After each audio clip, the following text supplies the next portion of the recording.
We are part of the Fired Up Sports Network of shows. Please check out other Fired Up Sports Network podcasts like the P-Lot Water Cooler Talk, Bell Smashers, Philly Sports Love and Pain, Drunk on Broad, Beer Battered Sports, and the Fired Up Sports Show, which are available on all major podcasting hosting sites and social media. Also, check out Mark Ramos' Roundup on firedupsports.com, which breaks down the happenings going on with all your favorite local teams. Hey, hello everybody. Welcome back to the P-LotPodcast. We are back on Twitter or X, or I'm still going to call it Twitter. Michael, how about you? Do you still call it Twitter? Absolutely. Thank you. We're back on Twitter. I just had to get the blue check mark, I guess. We've been still doing the show. It's just been on Facebook for the last few weeks. But we're back. So for everyone who've missed out on us that watch us on Twitter, welcome back. Welcome back. The sports is back in full swing, Michael. We baseball, last few weeks of baseball. NFL is back in full swing. We just got through week 1. The NBA training camp is about to start. Sixers obviously poised to have a very big year. Signed Paul George. Mm-hmm. And we have the Flyers. They had their rookie camp, and this is probably the first time that I've really noticed that a lot of people are excited for the Philadelphia Flyers for one main reason. And Michael, would you like to tell everybody what that reason is? Yeah, I mean, Matvei Michkov, this is the most hype. I mean, listen, I was a little too young to remember when guys like Richards, Carter, or even Giroux were. They didn't have any real hype around them. That's what I'm saying. Like there was very, very minimal hype, and again, not to take anything away from those players, especially Claude being, he's going to be a fringe, very close to a Hall of Famer if he isn't one already. But Matvei Michkov is a level of hype that I don't think I've seen with a prospect in this city. Unfortunately, like this will probably sound weird, but like the last and maybe only one in my lifetime of a prospect that had this much hype and excitement is I think like Ben Simmons. Like when the Sixers drafted Ben and everyone was like generational, like next LeBron, like this was, like he was getting that sort of discourse around it. Like there was a lot of hype towards Ben Simmons. No Phillies prospects have ever had this sort of hype in my lifetime. There's not really prospects in football, but even so, no draft picks have had this sort of like expectations. Like the Eagles got some generational talent player that like is highly regarded, that sort of thing. Like Matvei Michkov is getting comps from national media and talking heads to like Sidney Crosby and other just like goats of hockey, like true, like some of the greatest players of all time. He draws those comparisons. He's one of the highest rated prospects in the world in like any sport currently. The hype, I believe, is legitimate. I think it's real. And, in their first rookie game, he scored yesterday. He's been looking electrifying in practice, and he was setting up, you know, chance after chance of the guys not finishing. And I'm really excited to see him with the NHL team because, not that the Flyers are some amazing team currently, but obviously it's still NHL talent versus rookie camp talent. So just putting him alongside, whether it's like Owen Tippett or Morgan Frost or Tyson Forrester, like legitimate NHL talent playing alongside of him, I think those passes are going to get so much more recognition, so much more appreciation because they're going to be finished more. They're going to create more dangerous chances being on the stick of someone, that's NHL caliber currently. But yeah, I mean the hype's real. That almost I don't know if it was a sellout, but like it felt pretty damn close to a sellout for the first rookie game, which kind of tells you all it needs to be. If Matvei Michkov was still over in Russia and hadn't come over yet, that stadium is nowhere near the amount of people that are, currently there. So clearly he has a lot of gravity. He's building a lot of excitement. He's fostering all this hype, and I think it's totally deserved. Um, Not to change the subject, but I just saw on Twitter the Browns wish Deshaun Watson a happy birthday. That's some rough timing. It's gonna age like fine milk in about a couple weeks. That's all I gotta say. Yeah. So yeah, I mean, yeah, it's. I'm trying to think. Like you said, Ben Simmons and Ben. Like Ben had a lot of hype. I mean, yeah, Ben had a lot of hype. I know it. Like I'm trying to be objective, but like the thing with Ben was that you already had Joel, so we were so hyped with Joel I'm talking that about like pre they played hype. Like they were drafted, there was excitement, you see like pre highlights before they even step out there, like legitimate hype. Like Joel was drafted and the hype simply got evaporated quickly because he didn't play for not just like 1 year, but multiple years. And Joel, while great prospect, was never drawing the comparisons to LeBron James. yeah, I kind of think that Ben Simmons that was just way overhyped, and because he couldn't shoot, and like LeBron like didn't really shoot in high school because he didn't need to shoot in high school because he was so much more talented than everyone else. Right. Well, when Ben went to LSU that 1 year, he kind of got exposed a little bit. I would say to me, like in terms of hype, like Carson had a lot of hype. People are really hyped up for Yeah. him. I would I would say, say that was less the prospect and more it's a quarterback, and the team was kind of searching for the heir to Donovan still. and I also think that, yeah, I would say Lindros because as you've mentioned before on the show that Matvey Michkov is the most talented Flyers prospect, probably since Eric Lindros, realistically, in Yeah, I terms mean, of yeah, playmake. I mean, they're different players. Like Eric Lindros was like 6'2", 6'3", 220, could skate like someone who weighed 180 pounds. Um, Amazing shot, great like passing instincts. Um, would throw his body around. Like he was kind of like he was basically like if you drew up a hockey player in a lab, it would be like Eric Lindros. Where a Matvey Michkov is, Crosby.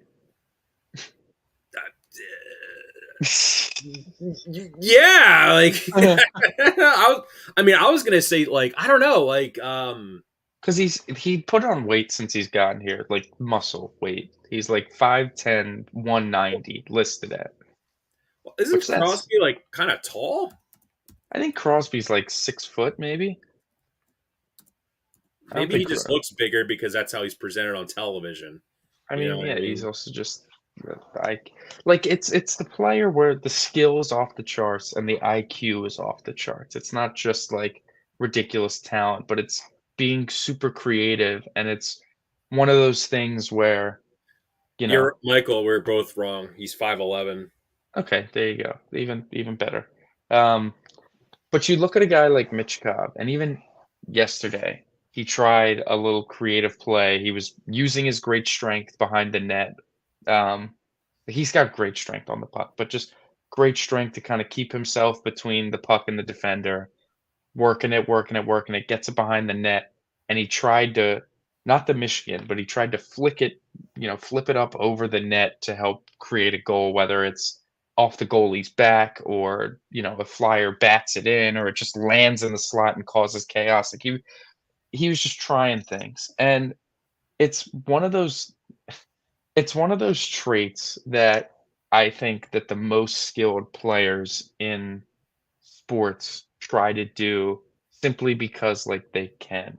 And you don't see players that don't have as much skill try these sort of things. And it's why a guy like Patrick Mahomes will throw a decent bit of interceptions every year because sometimes he's like, I just know my arm can make this throw. I'm just going to try it. And sometimes it doesn't work out. Sometimes, a receiver doesn't make the right read on it. Sometimes it gets tipped up in the air and picked. Sometimes it's not the best throw, but if he makes that throw 4 Yeah, more but I feel times, like it'll be hockey, accurate. sort of like basketball, when you do something like that, like the risk reward is way more tilted to reward than risk. You know what I mean? Yeah, because God forbid it doesn't work out. Like, the odds of it, like, oh, it got swatted to center ice and it led to a breakaway goal for the other team. Like, it's so unlikely. Like, the risk in that situation is like you're giving up possession, which obviously isn't wanted, but it's very different than giving up possession in football by turning the football over. And or in basketball, like a one turnover when you try this in the second quarter might not be the end of the world, might not be the biggest deal. But you see it with especially skilled passers in the NBA trying long full court bounce passes or behind the backs or no looks, stuff like that. And Mitchkov, the way he moves and the way he operates with the puck, it's in a similar aspect of, you know, no looks, creative spin move passes, using the board strategically for subtle plays instead of just like long plays. And it's little things like that that it just you see it's like his brain is always cooking, always trying to be just so much better than everybody else. And Well, he's it's built some really chemistry according to reports too. it's pretty rare when you have a rookie who Hmm. is gonna be your best player Yeah. by Yeah, it's very, very rare. potential by like a significant margin.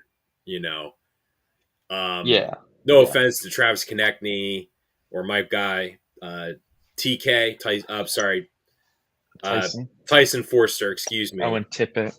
Owen Tippett. Like Owen, like they kind of all. They're not like the most well-rounded players from the perspective that it's like, especially Tippett and like Forster, they do both do a couple things exceedingly well, but they lack in certain areas. We have a Matvey Michkov that's just so good at almost everything that he does. Yeah, It's gonna especially make it's offensively. gonna make all those guys that he's gonna play with on the first line and then the power play, they're just gonna be better. And even guys that we've been frustrated with the past couple years, like Joel Farabee, and I don't want to say Morgan Frost is a little unfair because the coach just He's been getting the hates his crap guts. in. Yeah, but Yeah. it's just So the guys that play alongside of him are going to greatly benefit from him and like in turn the team. Um, but yeah, they were saying he's built good chemistry with first round draft pick Jet Luchenko, who by the way, I think has a decent shot to make the team because he came in and they gave him like number 43 at rookie camp and he like was like, could I get like 17? And they gave him 17. So when you're a rookie getting like to pick your number, getting a good number, that's usually a pretty good sign towards potentially making the NHL roster or being on the NHL team pretty soon. When you get to it's like when you're in spring training and you're given number 87 and you're like a second baseman and you don't have a name on the back because they just had to print up a quick number that fits your size. Like that's not you're not making the squad or whatever. But if you have a good number throughout the spring, odds are you're probably on the big league team, buddy. So well, good yeah, good sign like from Jet I would say, Luchenko yeah, because there. when you look at the Flyers roster, like let's be realistic. Like the reason why Luchenko is going to probably factor into this team is because if you look at the roster right now, it's really likely that Scott Lawton is either going to get dealt probably at the deadline this year, I would imagine, if he has another productive first half. Maybe it'll be interesting to see how the Flyers You handle that. know, I mean, I don't think anyone's trading for Couturier because of his injuries and his contract and the It's a fact that shame he because I basically. still think he can play. Oh no, I He's think he just got can to be play healthy. too. It's just he's going to have to be like a third or fourth liner Hmm. because of his minutes. Like if he's going to be desired at the deadline, you're going to have to make sure that he has stamina left because you're trading for him to Right. help you win the Stanley Cup. He's not like a guy you're going to be like, oh, we're going to have this guy on our team for the next 3 or 4 years. You know, we want Hmm. to have a regular. But yeah, that's neither here nor there. I'm excited. I can't wait it's crazy. The Flyers play their first game so late this year. It's like right before my birthday. Yeah, that's. I mean, it's usually second, third week in October. Um, you know, right around that time. So, So yeah, but the yeah. hype's real. People are excited, and they should be. So so diving into the rest of today's show. Pivot to baseball. Do you want to do baseball and just do straight football? Yeah, yeah, it's Sure, probably yeah. right. So this is we talk about the Phillies, and I mean, Michael, like once again, the Phillies have been really ramped it up despite numerous injuries, and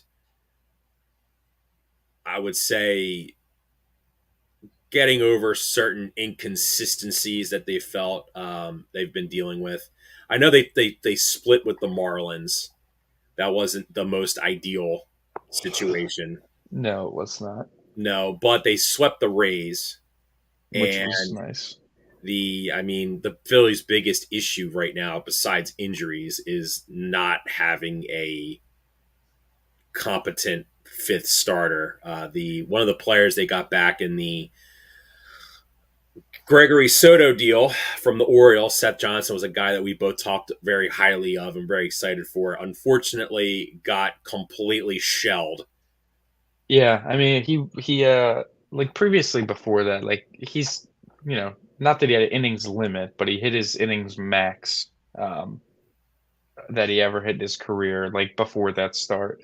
It's one of those things where, when you're a guy in the minors that maybe isn't projected to play in the majors and you kind of hit your innings thing, like that's usually kind of it for your season.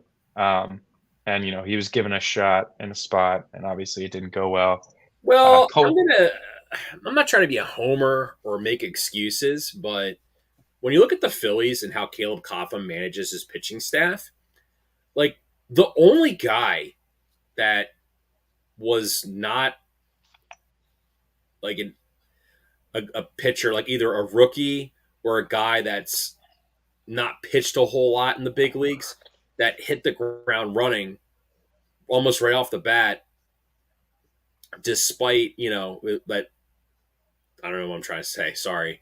Basically, the only guy that they've brought in the last couple of years that's just kind of been good as soon as he came here without having some issues has been Jeff Hoffman, because he was familiar with Caleb Cotham when they were together in Cincinnati. yeah, and I mean Jeff when he first got here wasn't seeing anything until he pitched to Bryce in the rehab start. And like or rehab, not even start, rehab outing. Like Harper was getting live at bats back in last year early in the season. They were giving Bryce live uh post Tommy John at bats, and they picked Jeff Hoffman to throw, and they were like, "Oh my god, this guy's ridiculous." Hold on, and they put him on the roster, and so Jeff's been incredible since then. But yeah, I mean, it takes some time. I think there's no. I don't think that tells me that Seth Johnson blows or anything. I do think that innings limit, not innings limit, but innings max is something that hinders a lot of guys. But Colby Allard is getting the start today. It was really like maybe they shouldn't have sent him down when they did after the one start, because they had to wait. You had to wait 10 days to call him back up. And basically, the last two fit starter operations were trying to like just wait until Allard was back, because Allard had a nice outing in Kansas City and was a little more consistent than all the other guys that they've been trying. But yeah, the injuries have added up very quickly, very suddenly. Still dealing with some.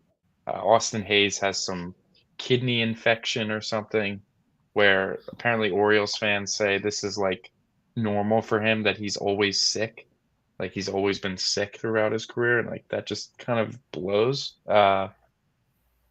Sosa dealing with some, I think, what back soreness or something, Yeah, and he's gonna have a rehab stint him and in Alec Bohm. right. They'll have rehab stints this weekend, and Bohm is expected to be ready to possibly join the team on Monday in Milwaukee. Sosa, they didn't give that same necessarily designation, but I would imagine it's the same if all goes well. But I guess we'll see with that. They might not feel the need to rush just the way, some of the bench guys have been stepping up. But listen, I mean, they're starting lineups with Buddy Kennedy, Weston Wilson, Cody Clemens, not Cal Stevenson, but those other 3 guys. They've been everyday players the last few weeks. And again, nothing wrong with them. They've been doing great. They've been coming through in big spots, but sometimes the bats are just going to be lacking. And yesterday was another one of those days combined with uh, another Aaron Nola poor start. It's back-to-back bad starts for Nola. He's just been he's not a little. It's been frustrating, because he walked the guy in the first inning, retired 10 straight, hadn't given up a hit. Then you get to the 5th inning and it implodes. Single homer, another 2 base runners, another homer, 2 3-run home runs in an inning, and all of a sudden, game's over basically. And he's been kind of letting the big inning get to him. He's been letting innings collapse on himself, and it's something obviously that can't happen in October. I don't think in October Rob would let it happen. Like after that first 3-run home run, if he gives up 2 more base runners and is not looking good and he's at a high, like I think he's just going to pull him.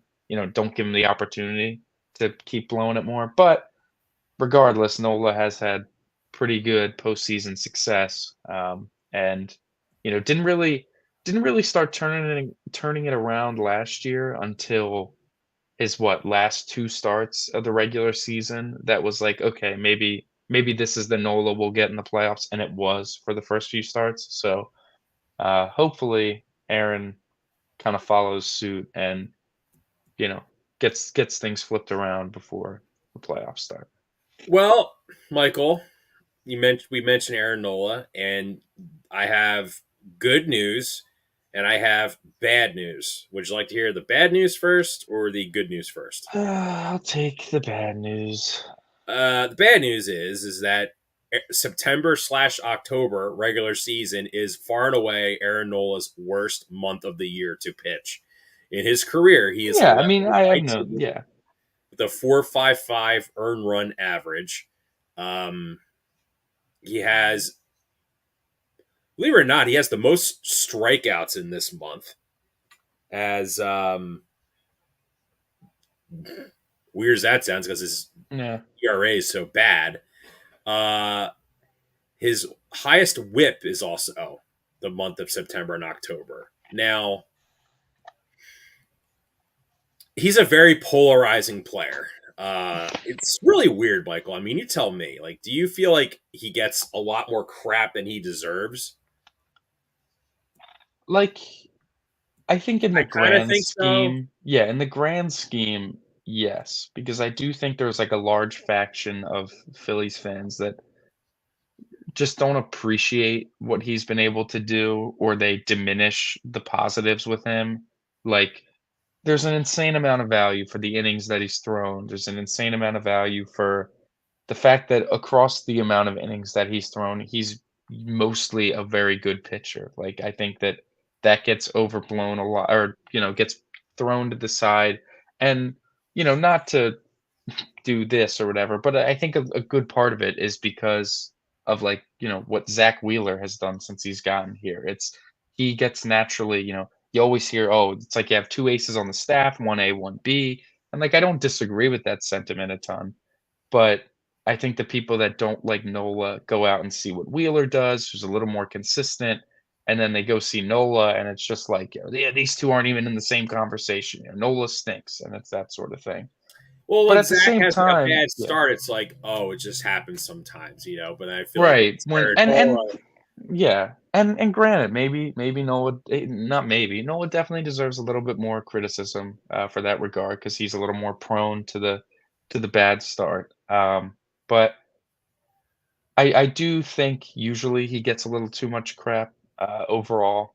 But when you have 2 outings like this against the Marlins and then against the Mets, it's hard to defend.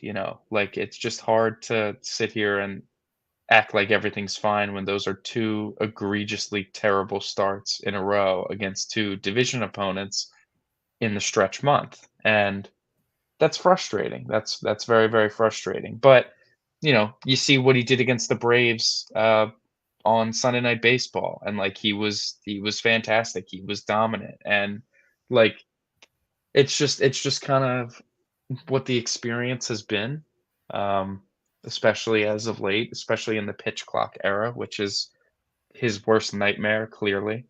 But he's gonna need to fully, like, figure it out because that clock's not going anywhere, and neither is Aaron Nola, so he's gonna really have to get better with dealing with that with runners on base because he hates, like, Aaron Nola was always heralded as a guy that could never be stolen on. Like, he never had guys stealing on him because he was very patient with runners on base going to the plate.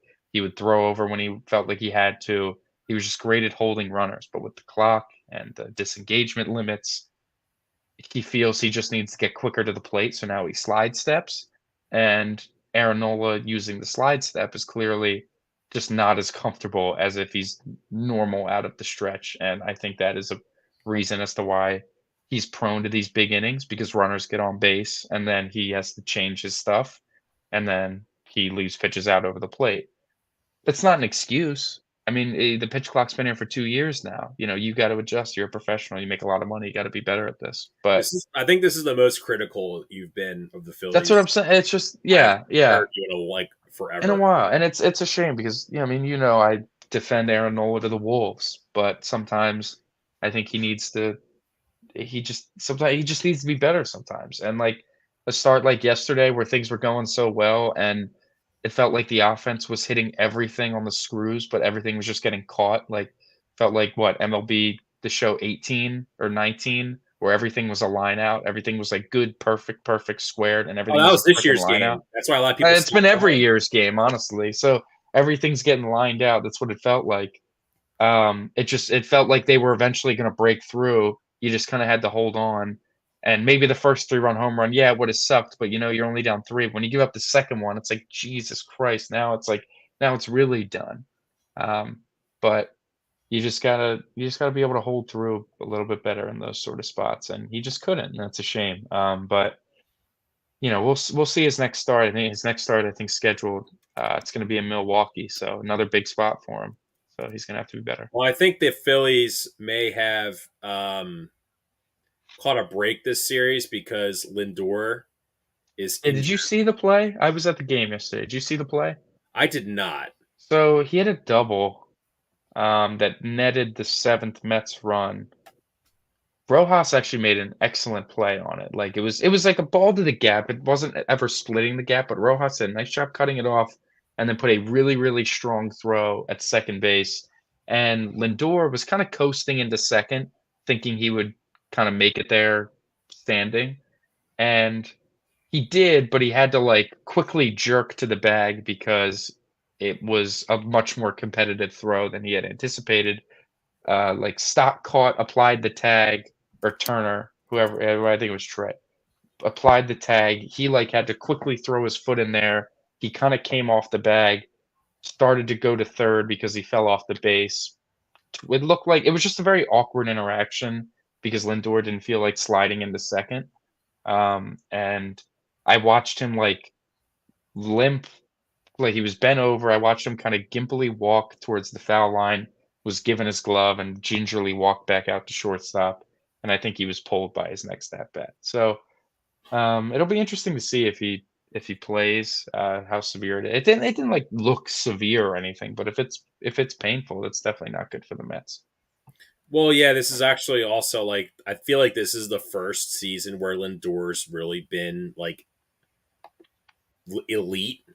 Like Yeah, he's he's been good, I think, since he's gotten to the Mets, but he's been like good in the way of, like, the ball knowers, the advanced stats people. They look at Lindor and they're like, he's been a good player. He's been a very good defender, and he's been a solid hitter. And, like, what more can you ask for out of a shortstop, sort of thing? But this is the first year with the Mets that it's felt like, elite, shades of Cleveland, Lindor, where the bat is really, really there. OPS in that mid to upper 800s, playing elite defense. I think he leads. I think he leads the National League in WAR. Um, is going to get some MVP votes sprinkled to him, and I think he deserves it. But yeah, this is definitely the first elite season I think Lindor's had with the Mets. Yeah, the Fangraphs WAR, he's a 7.4 WAR. This is his best defensive season since 2021. Um, Which was his first yeah, this year is with the the Mets. second best season of his career since 2018 with Cleveland. With Cleveland, It was Indians at the time. yeah, Indians at the time. But yeah, that's a big loss for them. Going forward, dude, like they got to beat the Mets because they're gonna play the Mets in the playoffs at some point. It will happen. They Maybe. will Yeah. play the Mets. I mean, you're just calling it. Listen, the Phillies, they got the Mets 6 more times this month. It would behoove them to take care of business here because, you know, the ultimate bad scenario is, God forbid, something terrible happens this month. God forbid it is '07 reversed. God forbid, right? The Mets were 8 out with 16 to play going into yesterday. They're now 7 out with 15 to play. Listen, this isn't to say that that's, easy by any stretch, but '07 7 with 17 to play was also by no stretch an easy mountain to climb. And when you play that team 7 times, that definitely helps your case to make a run at that division crown. So hopefully the Phillies take care of business this weekend, and if they do and take 2 of 3, they'll be set up to clinch. Um, I think by the end of the Brewers series, if not by, guess what? The Mets series. Is it the Mets series next weekend, or do they play Yes, the Cubs first? they play the Cubs then Mets. I think. The Mets are during the. I forget. Oh, if they blow the division, I mean, It's and the they Mets before the Cubs, so it's Mets 2 more this weekend, Brewers for 3 in Milwaukee, Mets in New York for 4. Yeah, because they flex Sunday Night Baseball. They moved if them they to blow the Sunday night. division to the Mets and then they just like lose early in the playoffs, like that would be like they might there would be not significant roster changes, but significant enough where it's like we have an issue that needs to be addressed and we're going to address it aggressively. Yeah, I mean, I guess it would all depend how it goes down. But yeah, no, there's no excuse. You just can't blow the division at this point. I So, mean, come on. Like you've been playing great baseball for most of the season. You just have to take care of this team. Like this is where you're going to lean on Zach Wheeler and I think Christopher Sanchez as well because like who's pitching Sunday? Is it Zach? No, well it's not. Uh, Ranger gave up 12 hits the other day. yeah, he looks like he's getting a spring training style ramp up where it's like, um, Great for the playoffs. Not that's what, not right? Like, helpful. Not helpful right now. yeah, like his previous 2 starts, the first one, he was velocity was, like, way down, was barely touching 90 on his fastball, on his sinker, just couldn't really hit it, but, like, didn't look like he was laboring, just wasn't hitting it. And then last start, he was really only maxing out at 90, 91. I don't know, maybe hit 92 once, really just was very low velocity against the Marlins, or sorry, against the Rays. Um, and he was getting hit around. It was just a lot of singles. Ball wasn't being hit super hard, but like whatever. So it seems like, by his next start, it'll be interesting to see if he's higher velocity again because it it truly it's looking like a spring training style ramp up that opening day in this sense becomes the playoffs. So we'll see how that plays. Let's just before we jump into football, I want to ask you one thing, and I'm very curious about it because we're both fans of him, but I feel like he is your favorite athlete right now. Mhm. What do you think would happen when Bryce Harper thought he hit a home run and just jogged to first, thinking he was hitting a home run, where he really hit the top of the wall? Yeah, I mean, they they I say they. Bryce, and that just can't happen, and, like, he knows it can't happen. It's inexcusable, especially, the way things have been going with the team at that point, but, like, Bryce in his post game was almost, like, surprised that it didn't leave. Like, he was very candid about, like, he was like, they're like, "Oh, do you feel like you're getting close? You hit 3 doubles to the wall, 3 almost homers." And he was like, "I'll be honest, I'm not really sure how that one didn't leave. It was like 102 off the bat. It was like good launch angle of like 20 something degrees." Like, he was naming that, and he's like, "And it just didn't leave." I was kinda surprised, honestly. And, whatever that may be, but he knows it can't happen, and, like, since then has had, like, multiple hustle doubles, making sure that he gets there, um, and whatnot. Bryce is a guy that he'll always hustle when it, like, matters. He is subject to the walking out of the box thinking he got it and he didn't. Like, obviously, the swing of his life left, but that was what, like, 2 rows deep, and he kinda pimped it. Like, it felt like it was close. It could have been close enough to stay in, and then all of a sudden, the swing of his life becomes a single, and it's like, oh. But yeah, Bryce is subject to it. I'm more happy that his you know insane self didn't decide to be like, ah, shit, I need to get on second and like force it, and then potentially get thrown out, because that is absolutely something he would do. Um, Came around to score anyway. Didn't matter. They won. Because it was a laser, but I think like if he would have maybe If he gone was to running out of the second, box, he it's probably safe closely. I don't think it's like a free double if he ran. Like, I because think he's safe I feel like if closely. he would have gotten out, then it would have been like, oh man, he just hit the ball way too hard. Like Ellie De La Right. Cruz will hits the ball sometimes so hard, or O'Neill Cruz, they hit the Off the ball wall. so Yeah. hard, it's actually detrimental in terms of getting more bases. Yeah. Where if they hit it, It sits. where if they hit it slower, it gives them more time to run. Yeah. So I'm not worried about it. He's gone officially now a full 30 games without a homer, but like his OPS in those 30 games is like 890. Like, he's Yeah, I just don't think it's yeah, dude. I know he's banged up, but like you're not hitting like 103 off the bat or hitting lasers like he is if you have those bad injuries. I mean, I think I still think he's hurt. Like, I don't know. It's one of those things that, when he got back last year and he couldn't hit a home run for the longest time until he was in Toronto and he hit 2 the one day, and it was like, okay. And then the power was back. It's just like Bryce Harper, when he's getting back from these sort of injuries, sometimes it just takes some time for the it's like the homer swing, the power stroke, where it's not that it's a different swing than his double swing or whatever, but when Bryce is on and he's hitting homers, the ball just absolutely jumps off the bat at such a different level.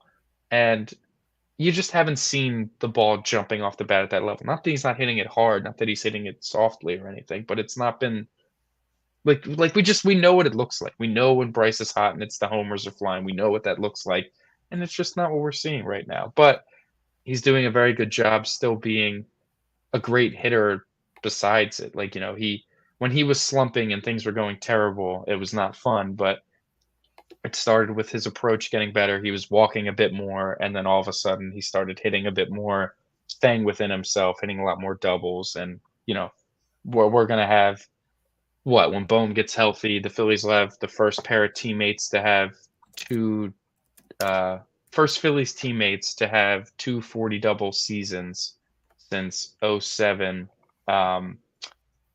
With I think it was Chase Utley and Aaron Rowan were the first two or the last two Phillies that both have 40 doubles in a season. That's pretty crazy when you think about Yeah. it. Yeah. Yeah, Aaron Rowan. That's yeah. He had a really good '07. Signed a huge contract with the Giants. Didn't Won a really World do a whole lot, Series. but he did win a World Series. So I would say, like, kind of wrapping up the Phillies talk. I think we should give like I think our like player of the week or the guy who deserves the most kudos, Cody Clemens. It's really crazy that they invested $8 million in Whit Merrifield, and you had meanwhile you had Cody Clemens the Yeah, whole time. Clemens is such an interesting player because, you know, he's just it's similar to like Sosa, where if you're starting for too long, eventually it's just not going to stay well. You know, when Trey first got hurt, Sosa was incredible for like a month, and then it started to fizzle out, and it was like, all right, like it's about that time he needs to sit. But you know, Clemens is like that, I think, on a lesser scale. I don't fault them for trying to get a guy. I fault them for it trying to be Whit Merrifield. I mean, I lauded about how bad he is and how bad he was going to be. And, you know, the only reason he's good on the Braves or was good on the Braves before his injury was that his BABIP was going his way. Like the balls and like he was just the balls that he was hitting weekly were just happening to get down, happening to land, happening to, you know, get by guys. Like that's all it was. It wasn't anything inherently different that he was doing there that he wasn't doing here. It was just his craft was working. Um, and like it just shows how that's so like unsustainable. Like that's so like random and you know, it never worked out here and it was so frustrating. But listen, we knew that Whit Merrifield contract was bad. I don't fault the idea of thinking you need somebody, but I fault that somebody being Whit Merrifield. Yeah, but you know, with Cody Clemens though, I just feel like you just need guys who you can just summon off the bench to pinch hit, which has been the Phillies' Achilles heel all season, has been pitch hitting. But just have a guy you can just, give somebody rest, have him come in and just not be a walk to go 0 for 4 or 0 for 5. Right. It's Cody Clemens is playing himself into a spot on the playoff roster over Weston Wilson. And it's not even anything against Weston Wilson. It's more so just like out of necessity. Like it's just gonna be nicer to have a left-handed bat on the bench that you trust to bring in like, at all because you just don't like, the only lefty bat off the bench that you would have in the playoffs would be if Marsh isn't starting, and it's a lefty on the mound starting, and Marsh is on the bench, and then you can bring in Marsh to pinch it later in the game. But, like, if there's a righty on the mound starting, and you're starting Marsh and, say, Rojas, and there's a spot late in the game with a right-handed reliever and Rojas is coming up and you want a lefty up there, you don't have an option if Weston Wilson's on the roster. You don't like it's Garrett's like you're not exactly. So, you know, it's Cody Clemens in that spot, which is just a little bit more useful. And, you know, Cody Clemens has proven, at least especially in a pinch hitting spot, which I don't think Weston Wilson is the best pinch hitter. I think he's obviously better when he gets to start, but when I think Cody Weston Wilson is a guy they want to develop long term as a bench player, but he's still not there yet. I mean, he hit for the cycle. yeah, Insane I because think it'll be like matchup dependent. If a team's got a lot of righty bullpen arms, it'll be Clemens. If a team has a bunch of lefty bullpen arms, especially you know in the back end of the bullpen, I have like there's a chance that they decide to do Weston Wilson over Clemens, anyways. oh yeah, But it's just nice that Cody Clemens is a guy that he can come off the bench in a spot against a good pitcher and he can just have an at bat. He can work a count. He can see a lot of pitches. He can foul off a lot of pitches. Like just to be a legitimate pest that even if you're not getting a hit and you're coming in a pinch hit spot with less than 2 outs and a runner on, if you're just working that reliever, make it an 8 pitch at bat before you fly out or whatever, and then you bring in Schwarber, who likely would be the guy that you know is coming up next if he's pinch hitting in a spot.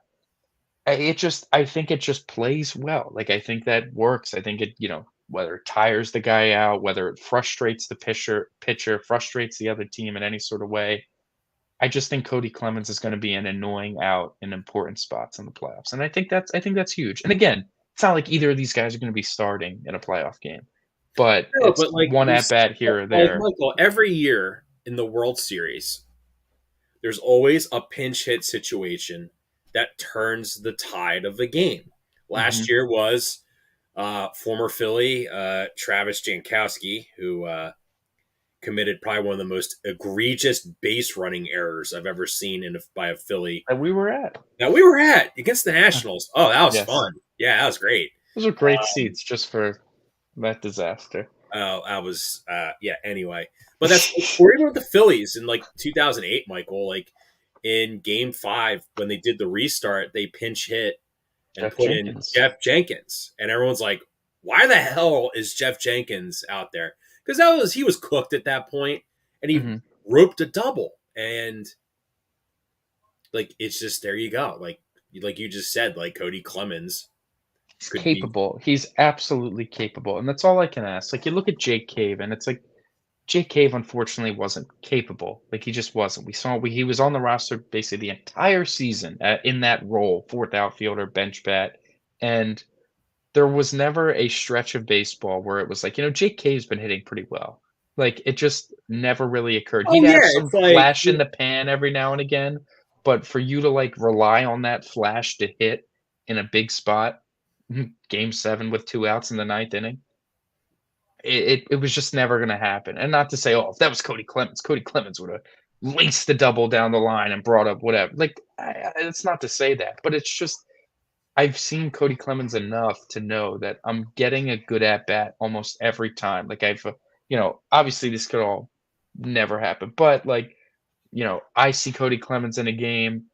I'm not expecting I'm going to see like a 3-pitch strikeout or, just a lazy, loser at bat. He just flies out on the first pitch or rolls over on the first pitch. Like, I know I'm going to get a grind, and, maybe it ends in a walk, and it's like a huge 12 pitch battle walk, and the crowd's roaring, and here comes Schwarber. And it's just like, yes, yeah, it gives you a better shot. And again, I think it'll be like I'd almost kind of put Clemens on the roster anyways, because you look at it from the other side, there's always going to be a right-handed bat off the bench to use um, in a spot, whether it's Sosa, whether it's Austin Hayes if he's not getting the start. Like, those are like 2 guys that you're automatically going to use to hit in a spot before you use Weston Wilson anyways.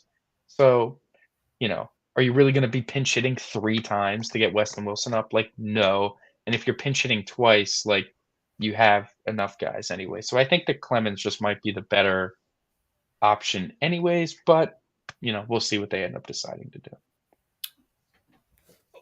one last Phillies talking point is a tweet I saw that I shared with you, and we can go over football. So I think this week was when the Red Sox fired Dave Dombrowski. Like it was like the Mm-hmm. 4-year anniversary. And I remember when the Phillies hired Dave Dombrowski, you weren't Oh, exactly I was not thrilled. you were not happy. But looking at where the Red Sox are at now versus where the Phillies are at now, I mean, what do you think about that so About far? Dave. About Dave. Like, We never talk about Dave. we don't talk about Dave. And, the tweet was circulating recently about, like, Klentak was a guy that helped, he got a lot of guys here. And listen, I don't think I've criticized a human more than I've criticized Matt Klentak. But like, he did, simply put, he did get some good players that are still here. He drafted some good players that are currently big contributors, drafted them here, etc. But what Dave Dombrowski has sort of done, he's kind of nailed almost every like low end bullpen move that ends up paying dividends. Like, everyone's pretty much worked out except Gregory Soto. But even then, you can spin that and be like, well, listen, we got Cody Clemens out of it too. But, whether it's Jeff Hoffman, whether it was like Andrew Bellotti, in 2022, whether it was, Matt Strom ending up working out to being such a guy that's reliable, whether like little things like that he's done to work out, I think deserves credit and like willingness to kind of push the envelope, and knowing that your owner's bank account's kind of open to spend. Just kind of going above and beyond to get some guys that have been very helpful. Kyle Schwarber and Nick Castellanos are the 2 big contracts that he's handed out to like non-re-signing Phillies, not Nola Well, basically, Trey. and Trey Turner. But I'm told when he first got here, like Okay. the first things he did was Schwarber and Castellanos, like that. Resign JT. Right, like the first 2 guys that he got to kinda get them over the hump per se from, like, the playoff hump, get them into the playoffs with Schwarber and Castellanos, and, you know, easy to say, like, "Oh, Schwarber's been worth the money, Castellanos definitely overpaid," but he's giving you kind of what he's been throughout his career except for, like, 2021, which that looks like the anomaly year for him, his elite season in Cincinnati versus, whatever. So, whether those guys are overpaid or whatever, what they have brought is just, like, stability to positions that the Phillies failed to find stability with in the previous, I'll say, 3 years, 2021, 2020, 2019. Since they've gotten Bryce Harper, you look at those 2019 lineups that they were rolling out, you look at those 2020 lineups you were rolling out, you look at the 2021 lineups they were rolling out guys to play, left field and center field, and even, when if Bryce was playing right field and stuff, they were rolling out guys to those positions consistently that were just not good. It was just not major league talent. You tried your hand at a Corey Dickerson. You tried your hand with, Ronald Torreyes was playing way too much. You tried your hand at Didi Gregorius for a little bit. Um, the Adam Hazley experiment. Odubel Herrera was still on the team playing. It was just like a lot of instability and a lot of frustrating baseball that it was like a roulette spin on who's going to be in the lineup to hit like sixth, seventh, eighth. And it was extremely frustrating. It was like they don't have anybody that you felt like you could believe in and you felt like you trusted in the bottom part of the lineup. And again, these guys are at the top part of the lineup, but the bottom part of your lineup has become some of the guys that were already here. It's become the young players that you've developed and turned into viable major league starters. And I think a lot of credit to pushing the envelope to sign 2 guys like Kyle Schwarber and Nick Castellanos that, if nothing, they've given you stability and, like, you know, I won't say consistency because they're 2 guys that are, like, known to have some inconsistencies, but it's just like every day those 2 guys are in the lineup and that, like, they don't suck, basically. That it's not like a, you know, throwing your hat in the air like, "Oh, maybe today's a good day, maybe today's a bad day with them." Like, no, it's just like they're professionals, they're major leaguers, they've had sustained success in the major leagues for their almost basically their entire careers where, you know, when your 6, 7, 8 goes from like Ronald Torreyes, Odubel Herrera, Adam Hazley, Corey Dickerson level of guys to, Bryson Stott and Brandon Marsh and Johan Rojas, where it's like, all right, these are guys that, they're going to be on the team for like a decade plus, and like that can also that's huge. You factor in, Dombrowski made the Marsh trade, and that's been a great trade for the Phillies. It's been a good trade for the Angels as well, but it helps the Phillies more. The Phillies, they had a catcher. Ohapi would still be in Lehigh Valley if he was still here. So it's just he's done things to really, I think, push the envelope. Clentak built a nice foundation, with Zach Wheeler, with Bryce Harper, JT Realmuto. He did acquire Gene Segura. Drafted Bryson Stott, drafted Alec Boehm. He did all those things, and those guys are key integral parts of this Phillies team. But what he was unable to do is kind of push them to that next level, and Dombrowski has been the perfect guy to do that. I have my take on this, and then we'll go into football. I don't want to give Clentak much credit still, Michael, and I know you don't. I'm going to tell you why. Matt Clentak, for a guy that sold John Middleton on being this like analytics like guru, like an Eric Yeah. Nieder or Where an like he Andrew just Friedman, robbed like the 2002 A's analytics and was like, "Look at these smart things I found." It's like, dude, it's been 20 years. It was a complete fraud, Yeah. and like basically him and Andy McPhail. Andy McPhail basically stole money from John Middleton Yeah. to, and then try to weasel his way in to buy part of the team. And then once that was his intention, he got immediately, once that kind of became apparent, that's when Dombrowski came in. Mhm. When you have the team president interrupt the press to talk about how much resodding the field costs the Phillies when the owner is like, I want to throw money around like crazy. And Mhm. him bragging about, and Clentac too, bragging about how Middleton wanted to spend money. They're like, oh no, we found a better, more efficient way when we got Tommy Hunter instead of going Right. out and getting a player. Like to me, like that to me, when you watch, like you've seen the movie Moneyball, right? Of course. You remember when Billy Bean had to basically like beg the owner to spend $500,000 to get Juan Rincon? Mhm. Mhm. Like when Yeah. you're a GM, like you want the unlimited checkbook. Mhm. They Yeah. tried. Clentac thought that he was so smart. Oh, I'm gonna build this team without needing the unlimited checkbook. It was a total ego move. Mhm. And when you really look at some of the guys the Phillies like he's brought in, you're like, oh, blah blah blah. Oh, they did lay the foundation. Michael, I mean, Bryce Harper was the name that was mentioned. Bryce Harper was mentioned, right? Matt Clentac did not want anything to do with Bryce Harper. No, he wanted He Machado. wanted Manny Machado because he was an Orioles guy. He wanted basically like the reason the Orioles were an absolute joke for 15 years, for the most part, Michael, was because of Andy McPhail and Matt Clentac. When as Mhm. soon as they got that cancer out of Baltimore, He started rebuilding the foundation. well, look at the players they have now, Michael. All Gunnar draft picks. Henderson, Jackson Holiday, Adley. Adley Rushman.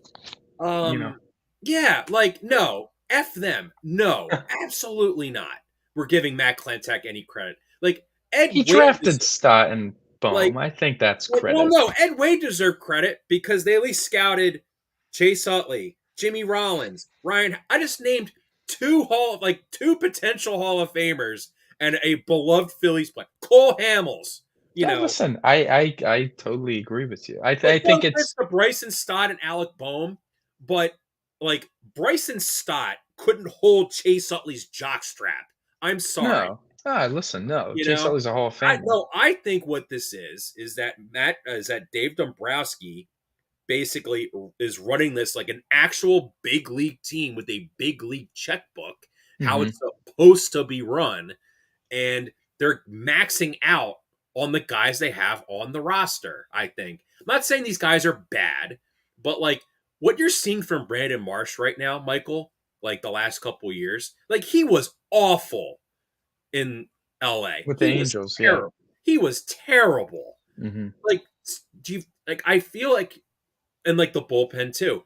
They're just getting the most out of these guys, and I think that's kind of where Yeah, we the Phillies player development is tenfold so much better under this regime like. than the Bryson previous Stott's going one. to be like a 4.5 WAR a year player, which is good. That's He's gonna good. play elite second base defense Bohm and has be a gotten solid better. hitter. Like Alec Bohm's gotten better. Like if Clentac was still here, it would just they would suck. I'm gonna be honest, they would just suck ass, and they would No, probably like Alec Bohm would have been DFA'd. you're probably right. Like you're not probably right. You are right because well, we were like the fetal years of this show.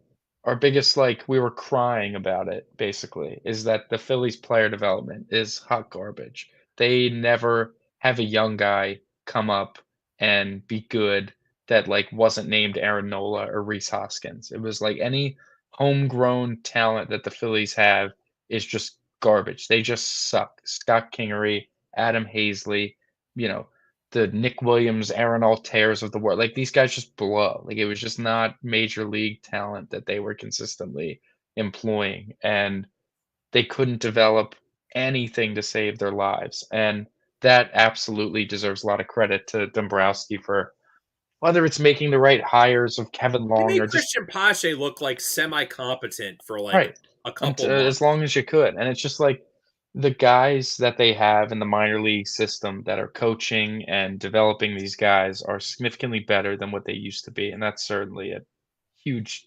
plus for Dombrowski. So, and we're going to talk about like player development a little bit once we talk about the Eagles when we talk breaking down the Falcons game. But first, before we get into the picks, let's briefly talk about that The horrors of Thursday night. I say that like fallout, like nuclear fallout of the Bills Dolphins game. So here's some of my takes, and we'll go to your takes. Number one, I was totally wrong about the Bills. I think they're better than I think Josh Allen has gotten better. I think they are better than what we thought they were going to be. Does this mean that? And I think Allen right now, to me, like is definitely going to be an MVP candidate. Like Oh, absolutely. he just cannot get injured. Like that's just Mhm. like basically if you're the Bills, make sure Josh Allen doesn't get hurt. You're going to win the division. Like Mhm. especially now with my second talking point. Dude, first off, Tua getting another major concussion, running into DeMar Hamlin's chest, Michael. This is like the Matrix just glitched when that happened. Like, what? Like, that is the Yeah. most. Of all the things that happened, dude, of all the people involved, 2022, it was Tua hands, right? Listen, That it's year. And yeah. then it was DeMar Hamlin dying on the field and then coming back to life. What? Like Yeah. watching that unfold. Yeah, I First of all, mean, what is it Tua was thinking? Like he's Cam Newton, he's going to truck any opposing defender. yeah, I mean, I think there's really no one to blame but, like, probably, like, the doctors that are involved here. I mean, Tua in 2022 experienced 3 severe concussions in 1 NFL season, not even a calendar year, in an NFL season. Happened early in the season against Buffalo where he slammed his head back, he got up trying to run to the huddle, and he just fell over, he just collapsed. Then, obviously, the first time on Thursday night, they're getting hammered by the Bengals, he gets ragdolled to the turf, and the first sight of the Tua, the hands lock in and, like, very scary sight. And then flash forward to Christmas against the Green Bay Packers where he gets pushed as he's, like, making a throw, and he hits the turf too hard, and, like, again, very soon after that, threw some egregious passes and interceptions, and it was just like, that guy just does not know where he is. So, studies and science tells us that you get a concussion, you're more susceptible to another one, and that second one is just going to be worse, and it's going to be worse and worse and worse. And, Tua made it all throughout 2023 without an injury, without a head injury, and everyone was like, "Oh, it's great." But it was like any forcible blow to the head was always a huge at-risk thing. And he's going for the first down, he doesn't slide, he goes headfirst into Damar Hamlin's chest, and we see the hands again. And, like, I don't know. I personally don't think Tua should, like, play football again, at the very least, not for the rest of this season for sure. Like, if they actually care about the health and well-being of this kid, he'd probably never play the sport again, because what we're gonna see is that in, like, 4 years, when Tua starts tweeting erroneous stuff or starts kinda seeming a little crazy, and everyone's like, "Oh my god, what happened to Tua?" We're gonna be like, "This is what happened to Tua." Like, we saw what happened to Tua, and it's I honestly think that this will be the first player that when this happens, if this happens, when this happens, that I actually think we're going to see some sort of effort, like, something, some sort of actual happenings to occur other than like, "Oh, we see what happened with Chandler Jones, and no one's batting an eye." Antonio Brown is, like, insane on Twitter every single day, all day, and like CT, ESPN. no one really bats an eye because it was like, oh, AB had character concerns out of college. He was just a weird guy.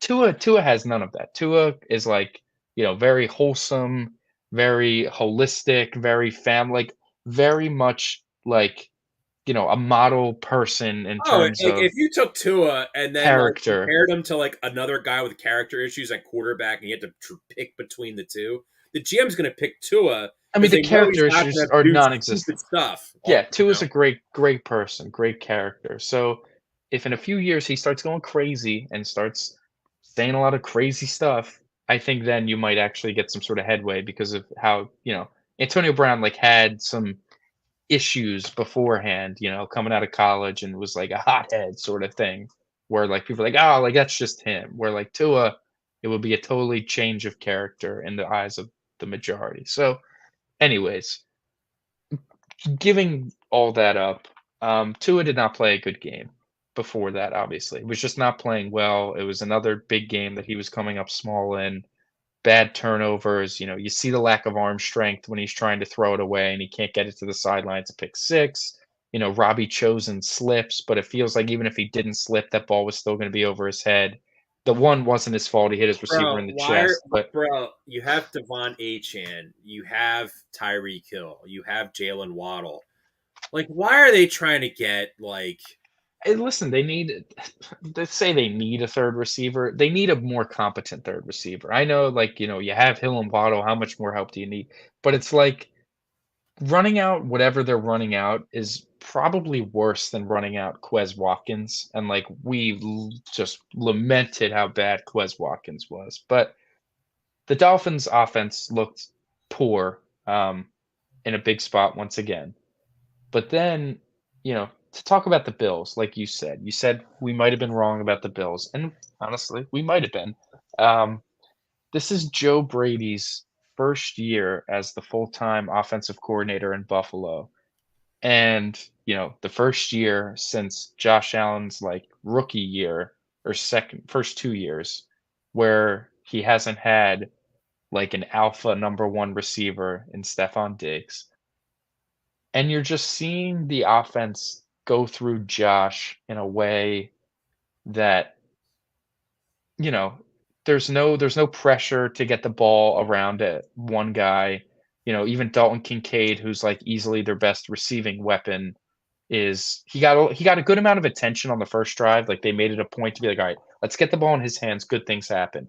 Then he kind of got banged up for a little bit. Didn't really play again till like midway through this third quarter. Um, but you're seeing a lot more. You're seeing James Cook be used, and James Cook is very, very good. And you're seeing the ball get spread around. Khalil Shakir, Curtis Samuel got some touches, and James Cook obviously caught his one pass touchdown out of the backfield. It's just the Bills' offense looks a little bit different, and I think Josh Allen. I think he's always been very, very good, but I think without having a guy like Diggs, not that he was forcing the ball to Diggs or anything like that, but I just think you might see Josh Allen forcing the ball overall less because there isn't any one receiver that I think he can trust to just kind of win a rep like a 50-50 ball or out hand muscle a D-back and throwing it into traffic because it's Stephon Diggs and he'll make a play. Like I think he's just going to be more trusting of, all right, I'm hitting the open receiver, I'm hitting the open guys. If I'm freestyling and making a play, I'm looking downfield to hit a guy that's open, not just throwing it into trouble because I trust my guy. So I think you're just gonna we might just see a slightly different version of the Bills offense, and so far so good. It looked pretty lethal yesterday or Thursday. Yeah, I think also too with the Bills, we got to give credit to their defense in particular. So I know you're not a big McDermott guy. I'm not a big McDermott guy myself. You really got to give Sean McDermott credit for what he's doing with this defense when you factor in that Nicholas Morrow and Taylor Rapp are playing significant reps on this defense. Obviously, the Bills have a very good front four, Mhm. especially with like Ed Oliver. I think he is their best Ed Oliver's very good. best defensive lineman. He makes things happen. Von But Miller also looked very, very good on yes, and I think Thursday. that, and look, I mean, early in the season, offensive lines aren't always in form, you know. So I think they really took advantage of Miami's offensive line. I think that's probably the weak point of Miami is their Mhm. offensive line on offense, especially. Um, they just got dominated, dude. They're out, even though they're at home. It was hot. The Bills. I mean, Sean McDermott runs a variant of what Steve Spagnuolo runs on Mhm. defense, right? They're both Jim Johnson guys. Mhm. And as the Bills have a lot of talent at corner too. You know, I mean, either it's I like Rasul Douglas. Obviously, Teron Jackson, or sorry, Teron Johnson got hurt.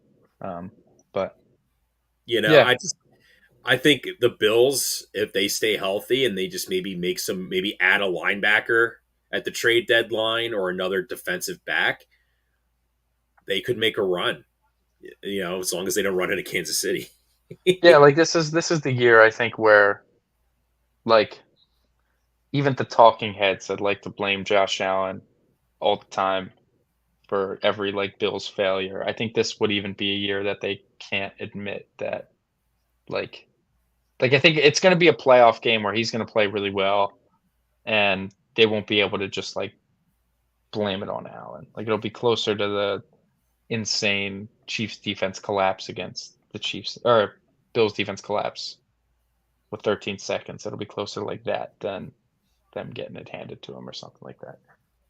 But anyways, Let's yeah, get into the overall, picks. yeah, we'll get to the picks. You So want to start us off? yeah, kicking us off, we're going to be in Baltimore. The Ravens and the Raiders, a couple of 0-1 teams. The Ravens are 8.5-point favorites at home. You know, you got Raiders beat reporters saying Baltimore's gonna. What did they say about Minshew? Baltimore's gonna give him problems, something like that. It wasn't. It wasn't a good. It wasn't a good soundbite regarding Gardner Minshew and how they will perform against the Baltimore Ravens. You know, Ravens coming off a loss by a toe. Raiders coming off a loss due to egregious Being decision making. cowards. Yeah, yeah. Awful decision making by Antonio Pierce. Multiple 4th and 1s, one deep in offensive zone territory with how much ever time left. It was 4th and 1. They were down by 9, and they elected to kick the field goal. Okay, you're down 6. I guess there's somewhat of a rationalization behind that, but the second one, there is nothing. They were on the Chargers' 43-yard line, 4th and 1 again, with about like 7-ish minutes to go, down by a touchdown. There's never a situation that you should ever punt in that sort of way, and totally conceding the game by punting and then just letting the Chargers kind Well, of not milk the just that. clock. See, here's the thing, Michael, is with the Raiders is like I think the players really liked Antonio Pierce because he was not Josh McDaniels. It was the interim thing, like, it was the interim vibe, he was bringing good energy, like, it was a total energy shift too. You went from McDaniels, who's some, like, snotty loser that, like, is like, "Oh, my way," and it's like that sort of thing, and then you got to Antonio Pierce, who was, like, preaching belief in the guys. It was Former a player. former player, like, he knows what it's like, it was the "F you" attitude, and they were standing with him and all that sort of stuff, and they finished the year on a strong note, and everything was happy day in Las Vegas. Yeah, like, it just seems like that might have run out a little bit, or it's just like you're not the, like, motivation "F you" careless thing kinda goes out the window after a full off season, I guess. Like, I don't know. It just Well, I mean, the big difference in that game between the Chargers and the Raiders had the talent advantage, for despite the sure. quarterbacks being so Yeah, way such a off on disparity. talent. There's such a huge it's literally like I would say Gardner Minshew's like a D minus and Herbert's an A, right? Yeah, yeah, And Herbert missed almost the entire preseason because of an injury to boot, so should be in theory a little rusty. right. coming off a foot that Liz Frank sprain. Mm-hmm. The Chargers were just so much more well prepared to play that game than the Raiders were, Mm-hmm. despite the fact that Jim Harbaugh hasn't coached a pro game in over a decade. Yeah, Harbaugh's got some voodoo, man. I didn't want to believe it, but He does. So, in regards to this game, so Ravens coming off a frustrating loss. They're at home. Michael, is it supposed to monsoon down there? Because did you see the video where they're like spraying like Isaiah Likely with the hose? I think that was in the off season. That Oh, was a you know what training. I'm talking about? Yeah, That where they were like recovering fumbles and they were like spraying them with a Oh, bunch it's of going to be water. sunny.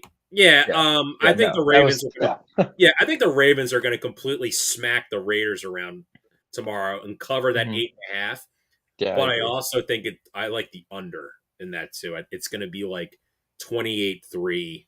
Like, Yeah, it's one of those games where the Ravens are doing all the scoring. But yeah, I agree. Kind of wholeheartedly. I just think the Ravens are gonna. It's one of yawn. those games, early September. Ravens just kind of hand it to a crappy opponent. Agreed. Eesh. Next game, the Los Angeles Chargers are on the road against the Carolina Panthers.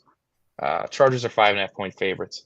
So I may have been wrong about any You sort of may hype, have been wrong. any sort of hype regarding the Panthers.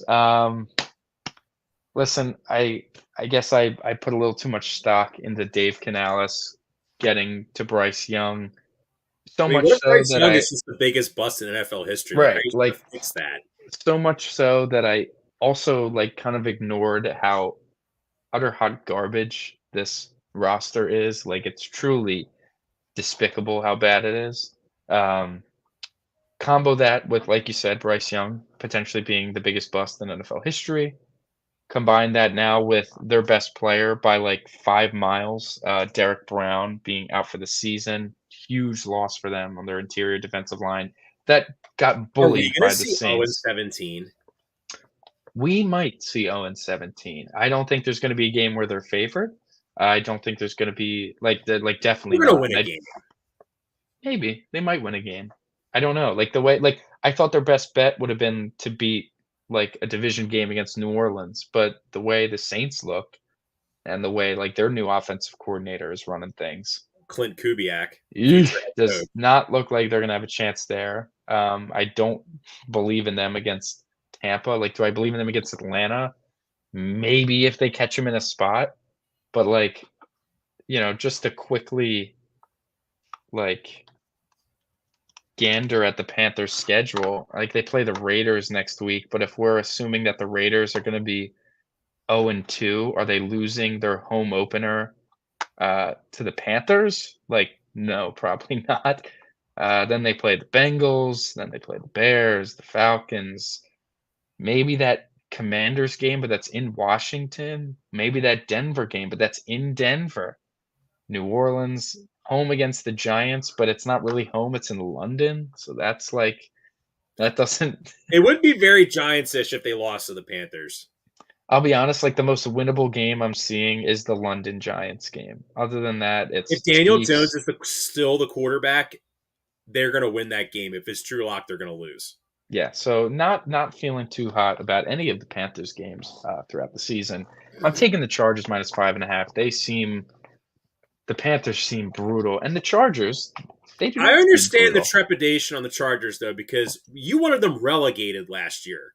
I did want them relegated. I think they deserved it. But listen, if something's gonna bring you back, getting some Jim Harbaugh voodoo is probably a good way to do it. I mean, Joe Alt was dominant of Max Crosby on Do Sunday. you He like? did Did not you let see Max his Crosby nickname? sniff. Do you see what Joe Alt's Yeah, nickname Control is? Alt Delete. Yeah, Yep. that's fire. That's a great nickname. So yeah, he was dominant for Oh sure. yeah, it's By the way, should we? And by the way, when you're drafting when you're building a team, if Joe Alt's going to be like this is just one game, if he's going to be like a 12-time like All Pro, Pro Bowler, Hall of Fame guy, like you need Malik Neighbors to be like Rady Moss in order for that to justify picking Malik Neighbors over that. Did they draft Malik Neighbors over that though? They drafted him over Malik Neighbors. The Giants were like, we'll take either Joe Alt or Malik Neighbors, Oh, whichever one. the Chargers took Joe Alt over Malik Neighbors. They made the actual football move, which was shocking. Oh yeah, like if you're yes, okay. I was confused. I thought you made it sound like the Giants passed on Alt. I could honestly, Michael, this is gonna be because this guy's this guy's so bad. I could see maybe in this game, we're gonna be like, how bad are the 2024 Panthers? They let Quentin Johnson get 100 yards and a touchdown on them.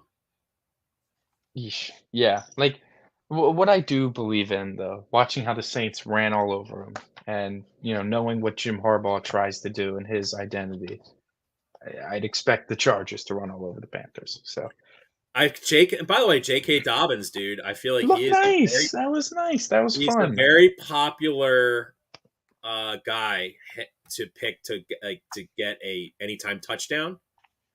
I do think though, if we're betting, I think your first touchdown, Gus Bus. First score.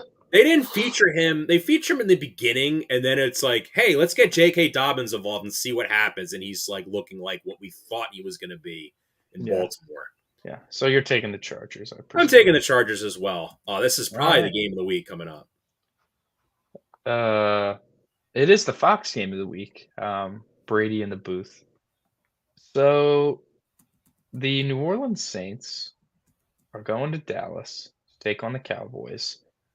Dallas is coming off a dominant victory against the Creep in his home.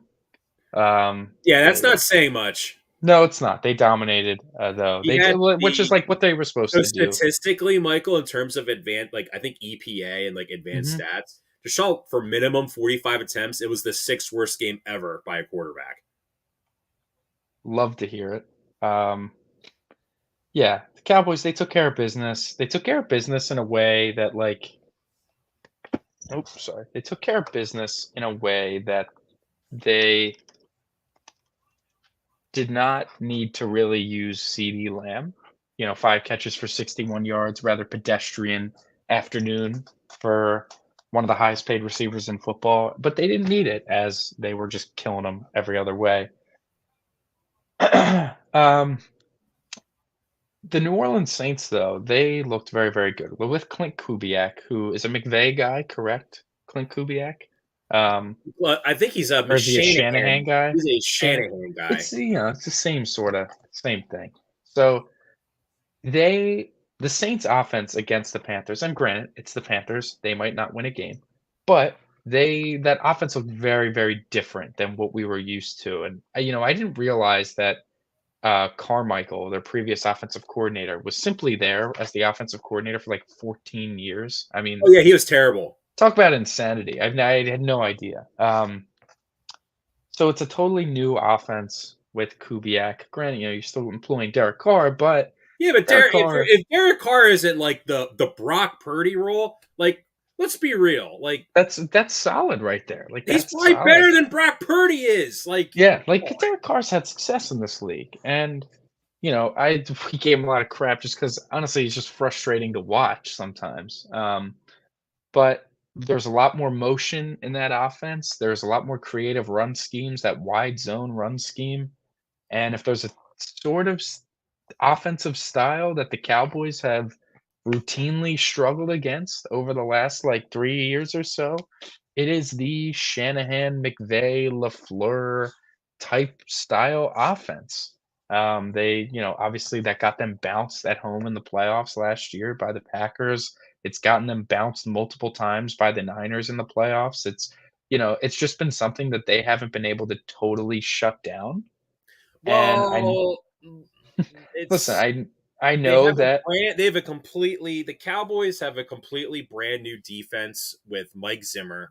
That is true. So Zimmer loves to run what's called mug, which is where you have your 2 linebackers. You space the D tackles out, so you have your 2 linebackers in both A gaps, and the quarterback has to be able to read what they're doing, like you can't really read what they're going to do because are they Pre-snap. blitzing? Yeah. Is one of them blitzing and one dropping back in coverage? Are they both dropping back in coverage? Like, what are they going to do? That's kind of how Zimmer's defense sort of functioned. Well, the problem is with that defense is if they're just guessing wrong every play, what the linebackers are, that is, like if they're going to all out blitz and then have like Alvin Kamara out on a screen, he's going to run for like 50 yards because you're going to force Trayvon Diggs to have to make an open field tackle or shed a block on a pulling tight end.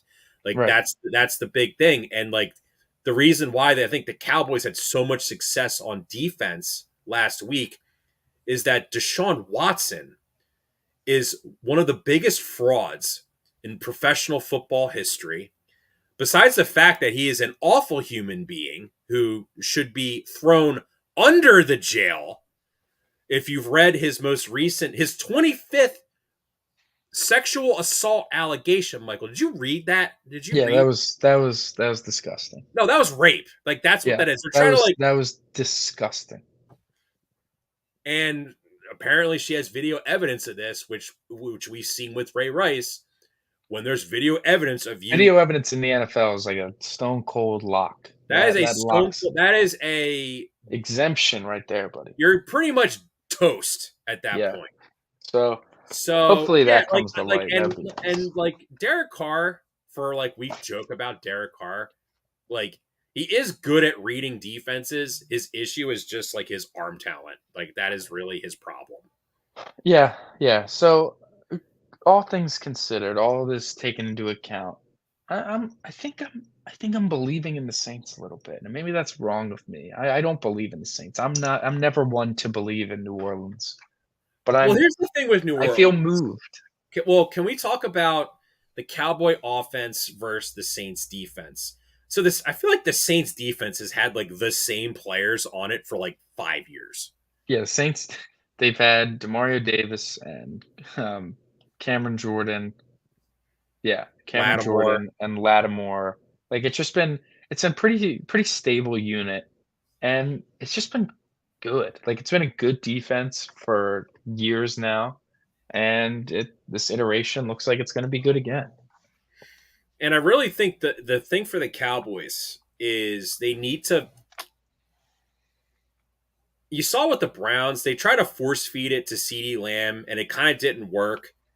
And like it also really helped the Cowboys. This is what I kind of thought where the Cowboys offense struggled was that when you're getting the ball at your own 40 every drive because the opposing team's quarterback is like stealing money in the NFL, and you have a kicker that can just bang 55-yard field goals like they're nothing. To me, I don't think you had a good game on offense. I don't think they did not have a good game on offense. I think when you factor it was far from their best. They should have beaten the Browns like 58-10 if they had a competent offense that day. They can't get away with that against the Saints, is all I'm saying. I agree with you, Michael. I think we both agree the Saints are going to cover this spread. Yeah, I've definitely taken the Saints to cover, and sneakily, I'm taking them to win. I know that the Cowboys, they went undefeated at home last year. I think this is the week where it could be the big upset, where the realistic upset. I do have a ridiculous upset coming in later. Yeah. It's one of those things where it's like, it was like the Phillies got no hit in the World Series, and then Schwarber hits a leadoff home run. It's like, oh, like there goes that. And I think this might be one of those things. Cowboys went undefeated at home in the regular season, and it was like simply dominance every single time in Dallas. Like they were killing teams every time. And it might just be week 1 or the home opener, week 2. They take a home loss and it like kind of shocks the thing. And I also think too with the Lions, I think this is a very good transition to our next game. Yes. Your head coach can just be a complete meathead like Dennis Allen. And if you have like a super genius offensive coordinator that kind of overrides that in the regular season, not the playoffs, but the regular season. But yeah, so that moves us to our next game. The Tampa Bay Buccaneers, a little rematch, a little playoff rematch. Tampa Bay Buccaneers in Detroit against the Lions. This line is moved, further favoring Detroit because I don't know. That's a lot of So points. a lot of points in this game. Tampa Bay looked very, very good against the Washington Commanders. Granted, it's the Washington Commanders, similar to the Saints with the Bucks. I was gonna say they're But similar to the Panthers. that's what I meant. Saints with the Panthers, not the Bucks. But Baker looked good. Baker looked like he retained a lot of what Dave Canales taught him. Mike Evans obviously is just the most consistent, steady wide receiver one in like my lifetime. Um, they look good. They were able to kind of just do Yeah, whatever they Liam wanted. Cullen, the new offensive coordinator, is a McVay guy, so it's Mhm. like it's not like they have like I don't know like Brian Johnson calling their plays, Right. instead of like they have another McVay guy, Yeah. Yeah. And you look at the Detroit Lions game last week against the I was almost going to say um, St. Louis Rams, the Los Angeles Rams. They I don't know. The Rams were able to kind of it was just a good football game where I felt like both teams kind of struggled a little bit against the run. I think that um, Jesus, I think that Kyron Williams didn't have a great statistical day, but that it was the Cooper Cup show where Cooper Cup was just getting force fed in every possible way. Um, I don't know. Like the Lions look good. They were able to kind of handle their business how they needed to, but they were having trouble in the passing game defending Cooper Cup. And I don't know, we might just be in a similar sort of boat with Mike Evans.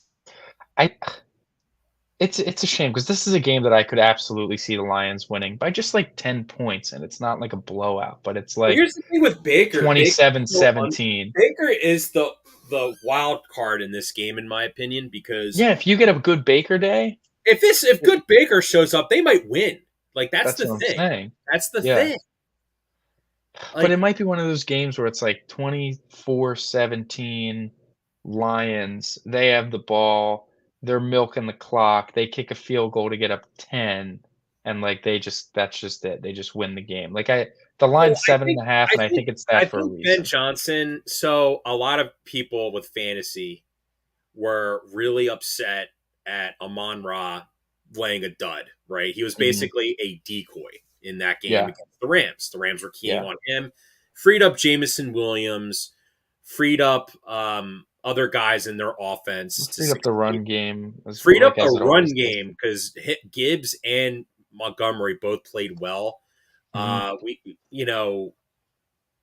it's going to be a lot of those outside runs because you saw the Bucks have a lot of problems containing Jaden Daniels. Obviously, Mhm. Jared Goff does not have those type of wheels, but it's a lot Yeah. of those like runs to the outside, and I really think you're going to see a lot of Jahmyr Gibbs in this game to take advantage of his ridiculous speed.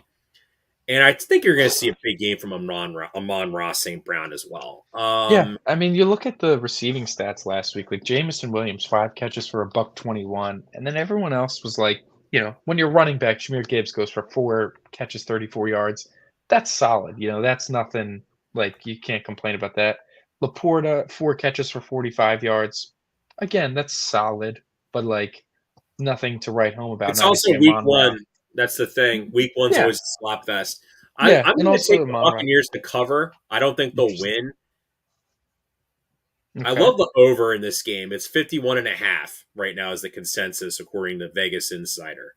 hmm Yeah, I'm taking Detroit minus 7.5. I don't think it's gonna be some sort of ravaging, but I do think it's gonna be one of those tight. 2 possession games. I think it's going to fall in that number of 7, 6.5. It's gonna, yeah. 7.5. It's going to fall in 7. It's gonna be. I think it's gonna be right there. I think it's gonna be like maybe Detroit goes for 2 somewhere, and they get it to 8 somewhere along the line, something like that. I think it's gonna be I right. think it's like 38-31. I think it might be like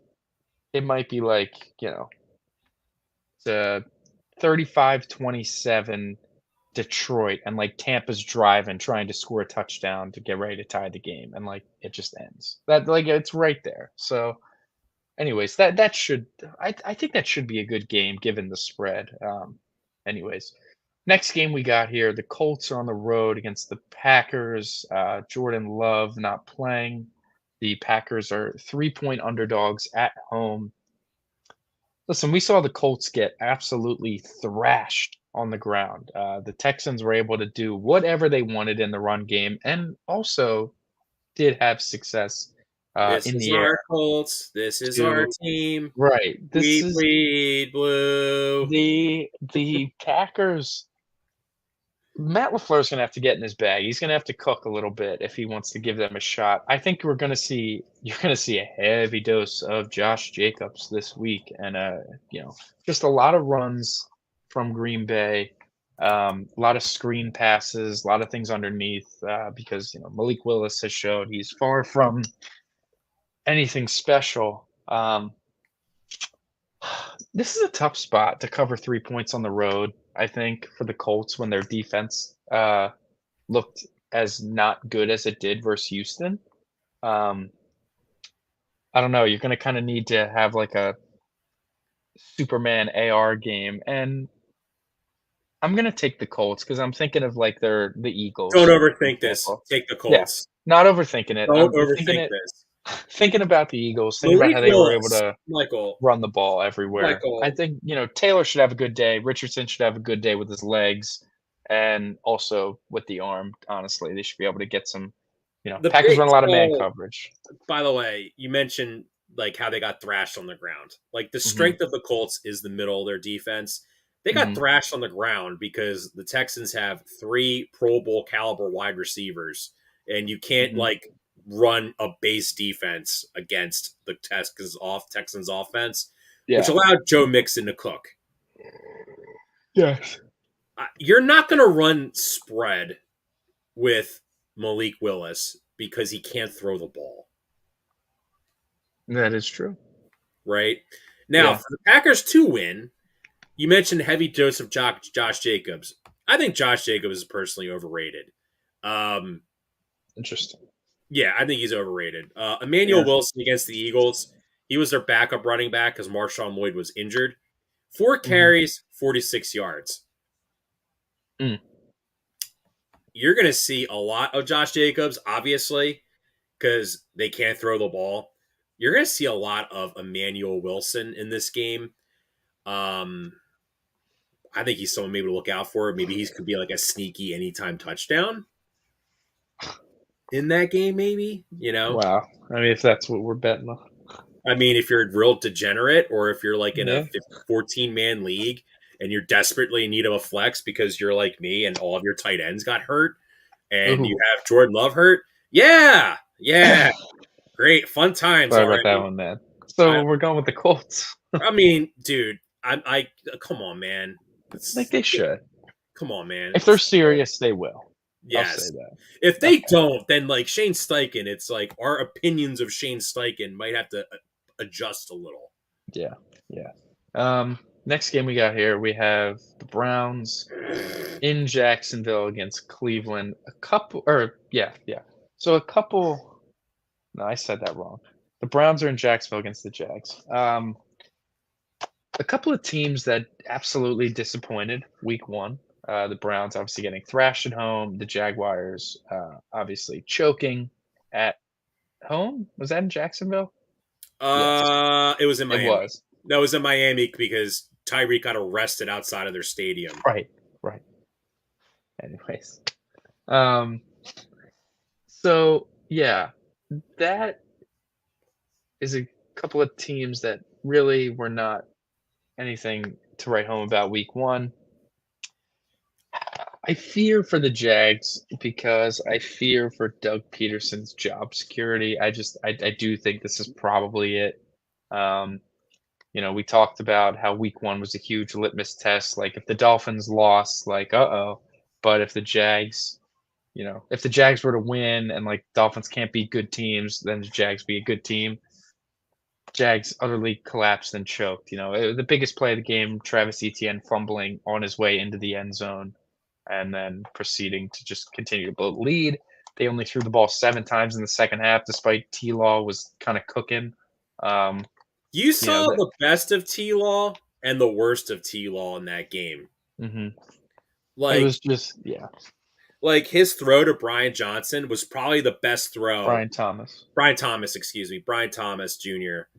That was probably the that best was, throw of the week, I would say.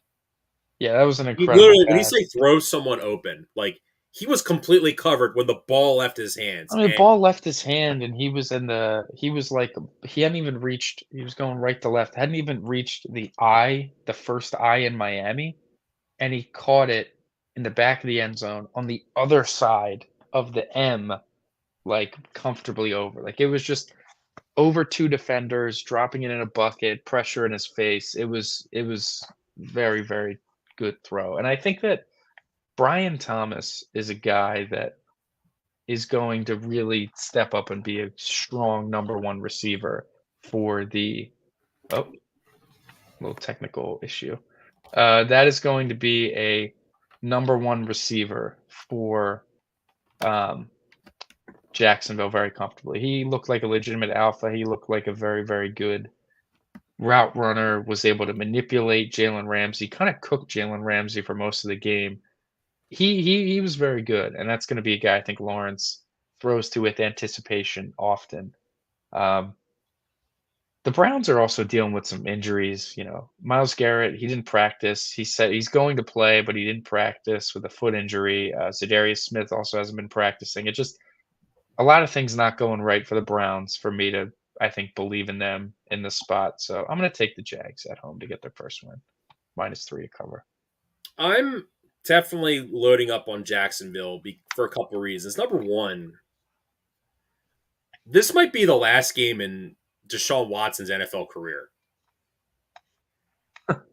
Wow. You mean to tell me if they're gonna meet his accuser is gonna meet with the NFL and they watch the video of whatever she has with two people to corroborate her story, that the NFL is just gonna be like, oh cool, like Yeah, no, if they see that, they're gonna release the video to the public. They're gonna show the NFL. And if the NFL doesn't do anything, they're going to release it publicly, like on Twitter, and then he's done. Like the NFL basically needs a smoking gun in order to like just suspend him for the whole season. You know? You mean to tell me if you're a Cleveland Browns player, like if you're Amari Cooper right now, and like you're having contract issues, right? Aren't you like really pissed that Jameis Winston isn't the quarterback? Because he's just gonna like F it, I'm gonna throw the ball, which means he's at least gonna throw him the ball. He's just gonna push the ball down the field. Yeah. Like there was a play against the Cowboys where he's wide open, and Deshaun Watson is unnecessarily bailing on the pocket, running around like an idiot. Yeah, no, I mean it's like people are going back to when he first made his Browns debut, and everyone's like, or like the off season prior. I was, people just don't forget how to play football, that sort of thing. And it's like he legitimately looks like he's forgotten how to play football. Like this was a guy that when he first came in the league was getting like MVP consideration his rookie year, and then exploded his knee, tore his ACL. And then he came back from the ACL tear and still looked like really, really good as like a top quarterback in football. And, obviously everything went downhill, from there, being an absolute creep, a freak, a weirdo, all that sort of stuff. And it looks like he actually forgot how to play football. It looks like the stresses of being a sexual abuser, um, kinda, like, caved in on his football sense. Like, he has no football sense. He has bad pocket presence. He has poor accuracy. He throws with poor timing. It's just he's been, like, he's been, like, the 36th best quarterback in football the last couple years, which I don't know. There's only 32 teams. Um, so it's been egregious. And I don't necessarily see it getting significantly better. So yeah, Jags. Next Jags. game, next game we got here. The 49ers are on the road in what could not be more of a like get right matchup against the Minnesota Vikings. The not that the like obviously the Niners played well, but it's just They like field goaled the Jets to death. yes, they couldn't finish a ton of drives. They couldn't, put the ball in the end zone. And granted, the Jets have one of, if not the best defense in the league, and they had zero pass rush, but they were still like their secondary was standing strong enough to just kind of force a bunch of field goals. Just kind of hold the line. The Jets offense was what really did them in on Monday night. I'm going to take the Niners minus 4.5 on the road. Minnesota, obviously they won big against the Giants, but I think a lot of that was just the Giants suck and Daniel Jones is really, really bad. And they, you know, what was it? The Giants had the largest, you know, average receiver separation rate in the league week 1. Malik Neighbors had like average route run of like 4.4 yards of separation. 4.4 yards is like miles of separation in the NFL. That if you're getting 4 yards of separation on a route, like you should be getting hit in stride to get a big gain kind of every single time. And Yeah, I mean, it Malik tells me the Neighbors scheme was is good. invisible. It tells me the scheme is good and Malik Neighbors is like very good and Daniel Jones is just really, really bad. And if there is a team that is going to like abuse having separation, it's the San Francisco 49ers. I view like this should be a big Purdy day, statistically. Brandon Ayuk Yeah. obviously struggled against the Jets. Like he said how he didn't want to watch the film. Maybe it has something to do with the fact he didn't practice all offseason, but I don't know. That's just me. Um, True. but if there's going to be a situation for him to be open on his dig routes and like they're going to dig this team to death, it's this sort of situation. So I'm taking the Niners. I think they Well, might win well, big. this is going to be a big test for Jordan Mason because not so Everyone breaking knows news. he's playing this time. Well, not so breaking news because this kind of came in last night. So the Achilles injury Christian McCaffrey has. This is kind of what all like the pro football docs have been speculating. Is that if McCaffrey were to play in a game, there's a strong possibility he's going to tear his Achilles tendon because it's so banged up. And they said that what happens in these type of situations is that you don't know how long you're supposed to rest him for. So he is most likely a candidate for injured reserve. The Boy, thing am I is, happy I didn't draft him first overall in is fantasy. the concern with like a Christian McCaffrey is that he's juiced on steroids. I mean, he's had a history of soft tissue injuries in his career, and he's 28 years old, and he's a running back, and he's touched the ball a boatload of times since he's joined the 49ers. This is a recipe for like bad things to happen, is what Yeah. this. No, if If the you're the Niners Niners, just do you just sit him for the next 8 weeks and then just like hope he gets better, and then you're like, we'll still win the division because the division is ass. So that's not a problem. It's going to be like a, you yeah, know, I mean, this is one of those things where he needs to be right for the playoffs. He needs to be right for January. Um, and again, this isn't so shut him down the regular season. No, but it's like you said, whether it's 5 weeks, whether it's 8 weeks, whether it's 3 weeks, whatever it is, I think he's just going to need to sit and, you know, every day, every week, you're asking him, How's it feeling today? How's it feeling today? How's it feeling today?" Because you got to be careful. Like, it's one of those things when you have Achilles tendonitis or Achilles soreness. Like, it's when Donovan Mitchell wasn't playing against the Celtics in the playoffs, and it was like, oh, Donovan Mitchell, is he being like, he had Achilles soreness, and like, that is an injury where it's like, Well, look at KD. realistically, you can play through it, but your risk of that thing exploding is just so high that even though the pain tolerance and like the pain might not be very high when you're actually moving on it, all it takes is one cut to go bad and that thing is gone. So very much very high levels of risk in playing Christian McCaffrey this early in the season. When we've seen what the offense looks like when he's healthy and can take it to another level. Obviously, Jordan Mason had no issues against the Jets defense running the ball a lot of yards. So I don't think the Can Niners I? Can I? are like I'm just worried going to bring about up it, a but they got to take be about smart. this with the Jordan Mason now taking over for Christian McCaffrey, and this kind of goes back to Shanahan's dad, Hmm. Mike Shanahan. So Mike Shanahan at one point, I think, had 5 different guys run for 1,000 yards in like 5 straight years What, back in Denver? back in Denver, and you've seen it since he's become Kyle Shanahan's been the coach in San Francisco. You've had Mostert.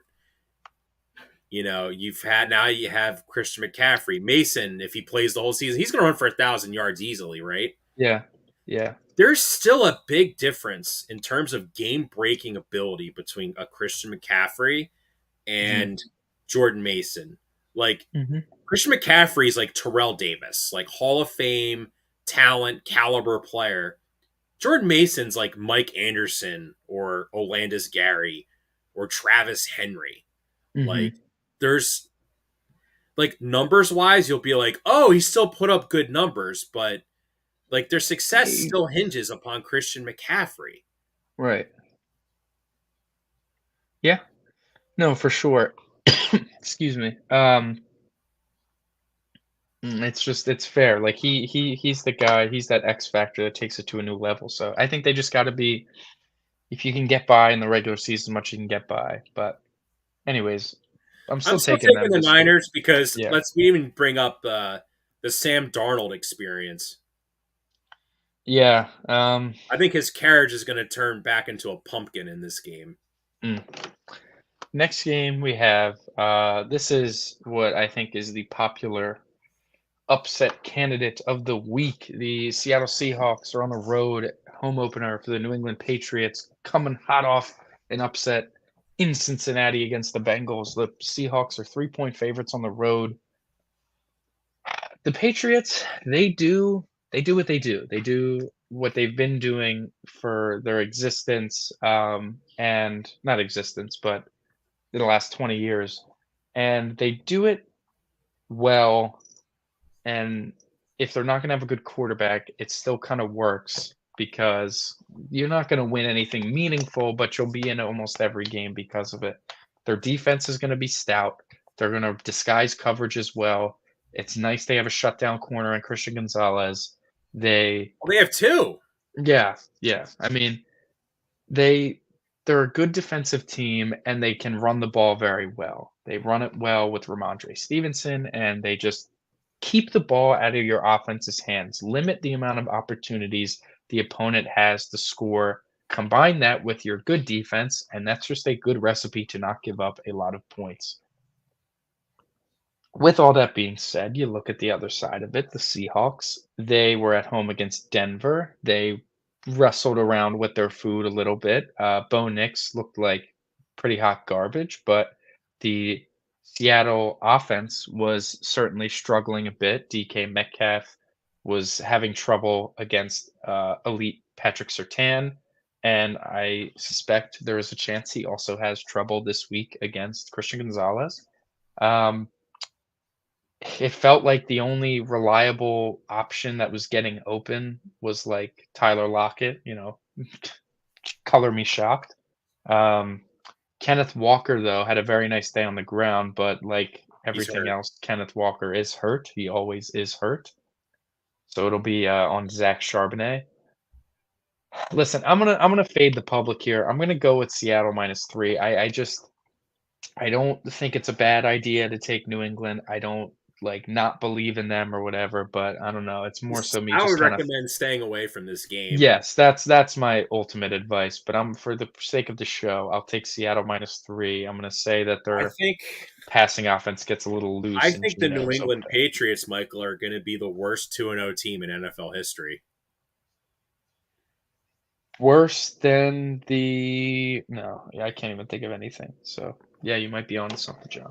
I think they're going to be the worst 2-0 team. This is a really bad spot for the Seahawks, I think, Michael. It really is a bad spot. This is a really and the reason but it is the Patriots are going to be the worst 2-0 team in NFL history was because the Bengals were in a shit spot last week with all things Yeah, I mean, considered. like the Seahawks next week, they play host to the Jamar Dolphins, Chase which had the flu, and the only cure was $150 million. exactly. Yeah. You know, and now this. Here's the problem with Seahawks is that I like Mike McDonald. Hmm.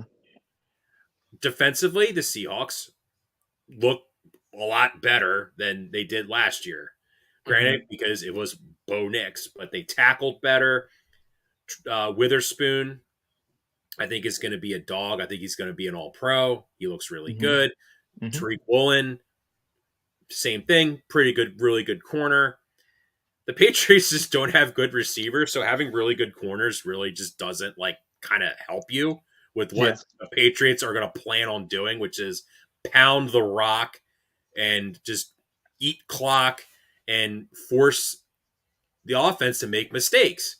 Hmm. And when you look at this Seahawks offense, when you said they were playing with their food, that's a really good analogy or Hmm. saying you brought up because the Seahawks offense when they would drop back to pass, it looked like a complete mess. Right. Two safeties. I've never seen a team give up two safeties before in a game. Yeah. Like it's At just home. messy. Yeah. At Yeah. home, Michael, that's even worse. Yeah. Just can't happen. And Ryan Grubb, who was the Washington Huskies offensive coordinator, they were all excited to have him as their new OC. I mean, Michael, going into that Denver game, Patrick Surtain II, all-world corner. Maybe he's the Hmm. best corner in the league. I don't know. That's up for debate. Yeah. Why are you trying to force the ball to DK Metcalf on Patrick Surtain? Hmm. Yeah. And it took you 2.5 quarters to realize, oh, wait, the Broncos can't stop the run. Maybe we should run the ball. Yeah. And like Ryan Grubb's never had no NFL experience. Uh, only coached in college. You This know. is where I expect a Bill Belichick disciple to cook. Take advantage of Yeah. someone who doesn't know what they're doing, And listen, they deserve it after the way they performed against the. It's not like they haven't. It's not like Gerard Mayo hasn't proved it. Like he did it. He did it last week. Like he cooked. Holding the Bengals to 7 points, and granted they had a touchdown wiped off the board because of a drop, and then subsequently a fumble right afterwards. But listen, that all counts the same. It all matters. So yeah. All right. Fair enough. So New England Mm-hmm. -3. Taking New England. Yeah. Yeah. Okay, so next game we have is the New York Jets on the road against the Tennessee Titans. Now, the Titans, they lost last week to the Bears, all because of Will Levis. Brian Callahan could not have made that more obvious. He said it feels like we could have punted on 1st and 10 every time and we would have won. I think the Titans could have taken knees every play and then punted, and they probably would have won as well. Um, their defense was pretty stingy. It was a good defensive performance from them. They were able to just like the Bears' interior offensive line is hot trash. Like, it blows. It stinks, man. The 3 in the middle there are awful, and the Titans were kinda able to they were able to blitz, they were able to run stunts, and, like, they were just cooking. There was pressure in Caleb's face kind of all day. Offensively, the Titans did virtually nothing special. Things were going all right, and then Will Levis just some egregious mistakes. That flipped pick six is one of the worst passing plays I've ever seen, where he bailed out of a clean pocket. Like, the pocket was very, very clean. He just kind of meandered out of it. Pressure came in his face, and he just flicked the ball up in the air for a pick six. You have a block punt. Like, just very fluky stuff went on for the Titans to lose that game. And then you look at the Jets, and the Jets, that first drive, that touchdown drive was, like, maybe the best Jets drive offensively, uh, since Mark Sanchez, and then that was it. Then they did nothing after that. Rodgers said on Pat McAfee that he's like, "I just gotta get the ball to Garrett more, because Garrett Wilson is simply very, very good." And Rodgers admitted to, like, "I kinda threw him the ball sometimes in plays that just, like, super ill-advised." Like, he was joking that he hit Garrett Wilson on an in route, and he was like, "If you look at the tape, you just see 4 routes all running into each other, and I just happened to fit it into Wilson before it, like, became a pile of crap." What you mean? It You was kinda mean funny. Nathaniel Hackett just doesn't draw up good schemes? Yeah, so we'll see, how that Hackett stuff goes for the rest of the year, but I am gonna take the Jets here. I think they're gonna be able to kinda run the ball a little bit. I know the Titans' run defense has always been pretty good, but, I believe in the Jets to, like, not totally, totally suck, and I think that their defense is going to have a very, very happy field day against, Will Levis and the Titans, so I'm taking the Jets. I'm going to take the Jets as well. The thing with Rodgers is, and we saw it in the Niner game, is he looks like he was struggling moving around. I think it was more like this was his first game back. Same thing with Kirk Mhm, Cousins coming off the same injury. Where you see with Aaron Rodgers is when there's mhm, pressure coming at him, he just takes a step to the left, makes his progressions, fires in a pass, gets a big completion, right? mhm. He's also historically always struggled against the 49ers for the Yeah. most part in his Mhm. career. I don't know what his numbers are against the Titans, Michael. I'm going to venture to say this is still going to be like a low scoring game, but I think we're going to see more vintage Rodgers, especially Garrett Wilson. I like the L'Jarius Sneed pickup for the Titans. He played very well, shutting down DJ Moore last week. Uh, but Yeah. I don't. Will Levis might just get exposed in this game. Yeah. He came in last year. He had a lot of flashes. Like what he did was egregious. Like you just don't do that. Mhm. You can't Yeah. do that in that situation. And I hope he's got a short memory because if you don't think like Sauce Gardner is just going to be licking his chops, thinking, oh, he only has 2 career interceptions, Michael's is Sauce Gardner, because nobody Nobody throws throws at to him. him, Yeah. right? Yeah. Will Levis is going to throw at him. That's the kind of quarterback that he is. I think we're going to see Sauce have a big game. I'm going to take the Yeah. Jets as well. Yes. Yeah. Ooh. Yeah. So, uh,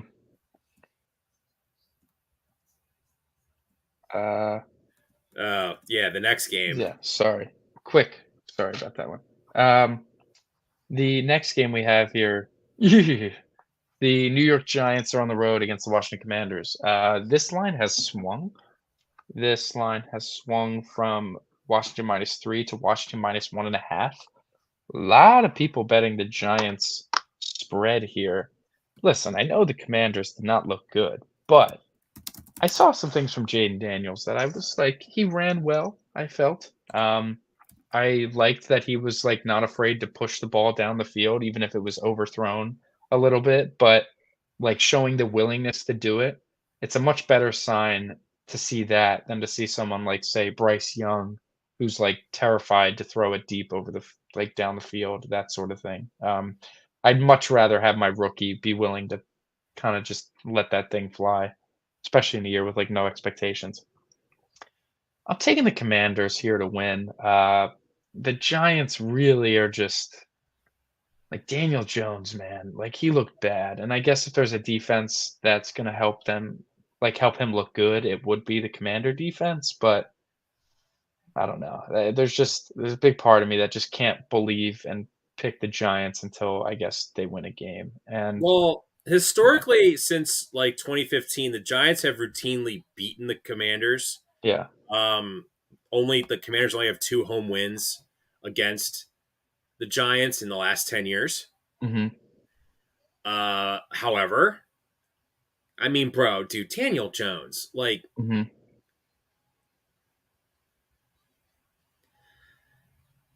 like I say that we say this with Watson, and we're gonna say this with Jones. How long of a leash does I mean Watson's leash is going to be shorter if he gets suspended, obviously, but for Daniel hmm Jones, and you're like, if you're Brian Dable, when do you start seeing the power play coming in? I don't mean in hockey power play.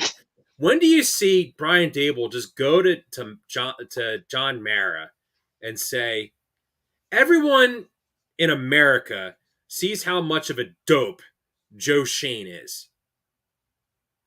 Like I couldn't like he let Saquon go. What do you hmm expect me to do with Daniel Jones? Like you just said, the yards of separation. The all like my schemes clearly are not the issue here. It's I need players. yeah. I mean, Daniel Jones, like listen, I can't like I we watched Hard Knocks. They tried. They tried to move up in the draft to go get a quarterback, and the teams that selected quarterbacks, they weren't budging. You know, the Bears, Commanders, the Patriots, they weren't going to move. So like that was it. And the Giants were smart enough to not take someone like JJ McCarthy, Bo Nix, Michael Penix, I think. But rolling it back, running it back with Daniel Jones is just like you're just asking for failure. Daniel Jones has never been good in the NFL. Even the year they made the playoffs, he wasn't good. They were just winning games. Like it was a bunch of nonsense the way they were winning games. Um, late collapses by other teams. Brian Dable cooking up schemes that, Daniel Jones isn't being asked to do basically anything to get the ball going down the field eventually. And it's just as long as he's there, they will never be good. And I don't know, you just got Shane, um, but obviously things aren't looking super hot the way it started. I don't know. I think at first the first thing you need to do before you start firing a bunch of management guys is you need a season where you're just not employing Daniel Jones anymore. You need to move on from him in any way you can, whether it's cutting him, whether it's you trade him for nothing, like just getting him off the team and getting a new quarterback and starting from there because I don't think it's not fair to like anybody really. I don't think it's fair to Dable to like think about firing him when this is the quarterback he's been dealing with.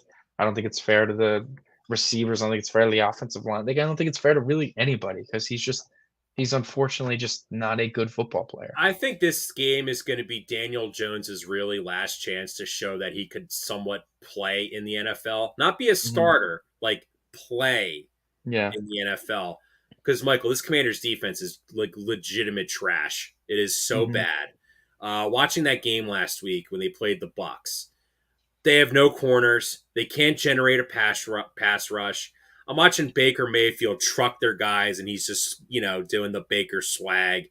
Ha ha ha ha. Yeah. You guys Cocky all Baker. blow. Yeah. You know, in the Commanders' offense, Terry McLaurin came and get a pass because Cliff Kingsbury. The schemes are shit. Cliff Kingsbury. Go back to Thailand or wherever you were staying at before. You can only Mhm. coach in college. You cannot coach in the National Football League. Their second best receiving option, Michael, is Zach Ertz. Mhm. That's not good. That's not good, man. I think So you're taking the Honestly, Giants? I'm going to take the Giants. I think Mm, because I think they're just going to, I don't know, hide Daniel Jones. And if Daniel Jones is bad, like I could see Daniel Jones being bad, Michael, and it's like 7-6. yeah.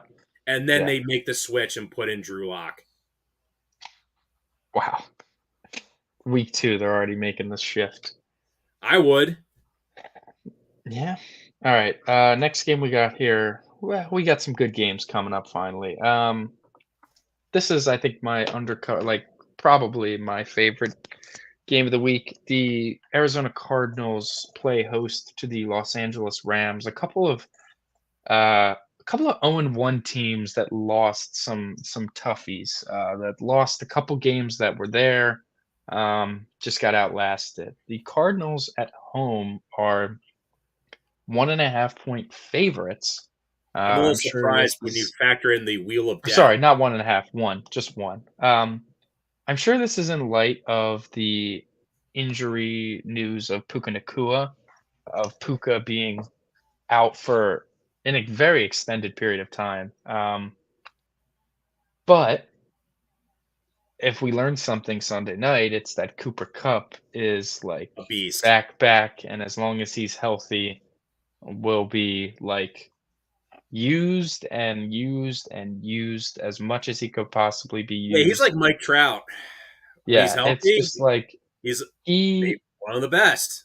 yeah, I mean, he had, obviously the Triple Crown season, and he's on his way to that, with a touchdown, 14 catches. Um, yeah, huge day for Cooper Cup on Sunday night. I look at the Cardinals team. I'm optimistic with their offense. I think it's good. I believe in it. Weird stuff coming out throughout the course of the week about Marvin Harrison. Like, Kyler saying weird stuff. Like, it's my job. Like, I don't know. Not saying it's not my job to only feed Marvin, basically, but like it came off in a bad way. Um, I don't know. I thought Kyler looked fairly good. I thought he was looking very elusive and quick-footed, and I thought he was throwing the ball pretty nicely. He had a really nice touchdown, scrambling around and then finding a guy. I think I'm gonna take the Rams +1. I'm It's like a taking the Rams as cautious well. +1. I think it's more so I negative believe in the Cardinals defense. I don't like it at all. I think they're kinda gonna get ravaged a lot of weeks, and I just think it's a very weak talent level on that side of the ball Their for them. So I'm taking defense the is really Rams. bad, Michael. BJ Ojolari, a guy that had a lot Yeah. of hope in, um, is injured. Mhm. Um, yeah, man, that's a huge dude, that's brutal. That is a Yeah. brutal, brutal, brutal injury for them. And then on top of that, I mean, just the whole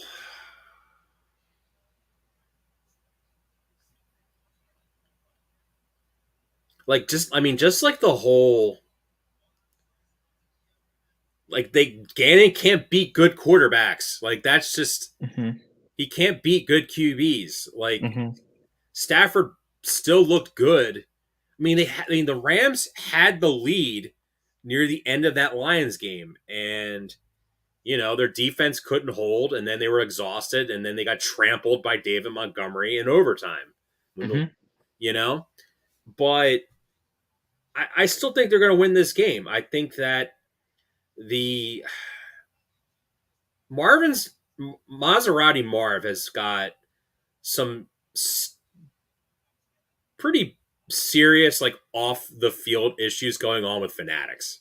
Yeah. Yeah. Like he basically admitted that he frauded on a contract with Fanatics. Listen, I Mhm. hate Fanatics. I don't like Yeah. Michael Rubin. I think he's a terrible person. But by saying his dad signed his contract for him, kind of yeah, Not great. it's not great. And then now you're thinking maybe Kyler didn't throw him the ball because he thinks he's a big shot. He thinks he's at Ohio State. Mhm. Kyler doesn't. You know, Oh, cool. You got to earn basically like you need to get separation. Like he was open that like the second to last play of that Bills game, but he Mhm. didn't do anything before that anyway. He didn't really get much separation on his routes. You Yeah, know, yeah, I'm not yeah. saying he's a bust at all, but like I mean, listen, he might need you a know, few weeks to get going, is what I'm saying. yeah. So both taking the Rams. Next week next game we have. This is like the game of the week in the NFL's mind. Clearly not in sane Yeah, people's minds. yeah. So the Cincinnati Bengals are on the road against the Chiefs. The Chiefs are 6-point favorites. Burrowhead, whatever you want to call it. Joe Burrow is finally kind of catching some crap from the like mainstream general public. Um, but like it's deserved. Like, Joe Burrow's a guy that he's had success in the NFL. He's gone to a Super Bowl, lost said Super Bowl. But, so has Jalen Hurts. Lamar Jackson's won multiple MVPs. Um, you know, Josh Allen has had statistically better regular seasons kind of consistently. Um, and those guys catch infinitely more crap than anything that Joe Burrow Well, Josh has Allen's caught way more crap than ever Joe got. Burrow. And so Allen, Lamar, they've all gotten so much more slander Dak. than Burrow has. Yeah, Dak's another one. Um, and listen, I'm not going to go out here and trash Joe Burrow because I do think he's a good quarterback, but I think everything deserves a little bit of context. And, the Bengals went to a Super Bowl run where the defense played out of its mind and Joe Burrow was asked to go on like one or two drives in a big spot. But the defense was what, kept them in the game. They beat the Well, Titans Mahomes. 1960. Well, like Mahomes has like the worst second half of Yeah, of his football entire career. in his career. Yeah, they only put up a field goal in the AFC title game and they win in overtime. Like it just and again, it's a team thing. Everyone knows that you're not winning by yourself out there. But Joe Burrow hasn't won anything, any sort of like big game seemingly by himself, it appears. And you have a week out there where Jamar Chase didn't practice all week, and T. Higgins is out, and you lost Joe Mixon, and the offense only is struggling to put up 7 points, and that's it.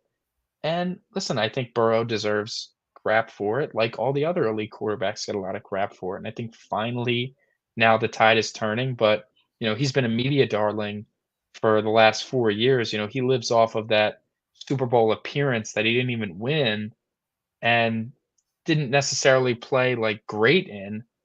And No, neither quarterback played great, but Stafford had the ball last, Stafford and and he made the plays he needed to make. yeah, like he gets Burrow. I saw someone like Burrow gets more credit for losing the Super Bowl than Stafford does for winning it. And I totally agree with that. No one like I feel like Stafford won the Super Bowl and it's like people were like, "Oh, great. Like good for him. He deserved it." But like I don't think anyone really like talks about it in terms of like it meaning anything to his career all that much. Maybe it'll get talked about more once he retires, but like I feel like that has changed zero discussion around him. Where Burrow on the other hand, whatever. So the popular pick is, Burrow to cover the 6 points. Burrowhead, he's No, not going to played happen. well in Kansas City, but I don't know, man. The Bengals did not look good even a little bit, and I don't know if another week of time against another good defense. I don't know if this is the right matchup for Cincinnati to get right in. I'm going Kansas City -6. I'm going Kansas City -6 as well, Michael. I think that the Chiefs defense is going to take a little bit of a step back this year, but I Yeah. feel like when they take this step back, their offense is going to take an equally, if not maybe a more significant step forward. Mhm. Mhm. I think you're going to see Xavier Worthy be inconsistent. You're going to see some, wow, that's an amazing play he just made. And then Mhm. you're going to see one you're like, wow, that was really stupid. But as long as Rashee Rice is like not suspended, Yeah. they're going to be fine at wide receiver. We've said this before multiple times though, Michael. Like they kind of put the shrink wrap on Mhm. Travis Kelce week 1. Granted, Kyle Hamilton was on him a lot. Kyle Hamilton might be the best safety in pro football. I think he's the best safety in pro football.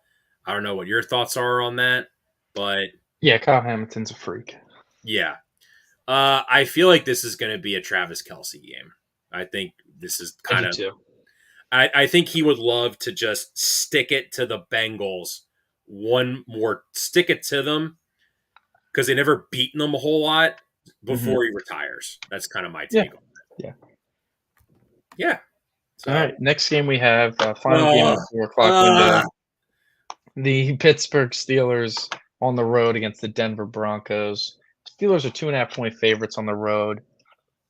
Coming off of a defensive masterclass, I guess you could say, against the Atlanta Falcons, but maybe that has more to do with the Falcons than it does the Steelers.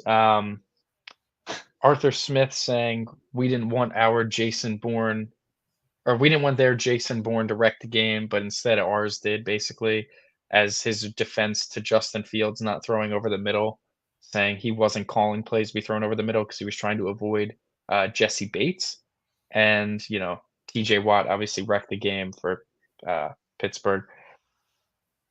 They won the game. They did what they had to do. They kicked, 6 field goals? yeah, like the meme of like HR, it's like the handsome Yeah. guy says good looking. It's like Jake Yeah. Moody and like Brandon Aubrey. And then it's like the other guy. Human resources, please, and It's like it's human Chris resource Boswell. with like That's what that was. Yeah, so, um, I'm gonna take Denver at home. Not really much football sense being made into it. You know what? No. No, I'm not. I'm not. I'm sorry. I'm sorry, everybody. That was dumb. Um, Bo Nix is not beating Mike Tomlin. That's more so what I'm getting at more than anything. If I had to venture, I think there's a chance that the score is like the exact same as it was in Atlanta. Steelers might win again, like uh, 18-10 or whatever. I think you're going to see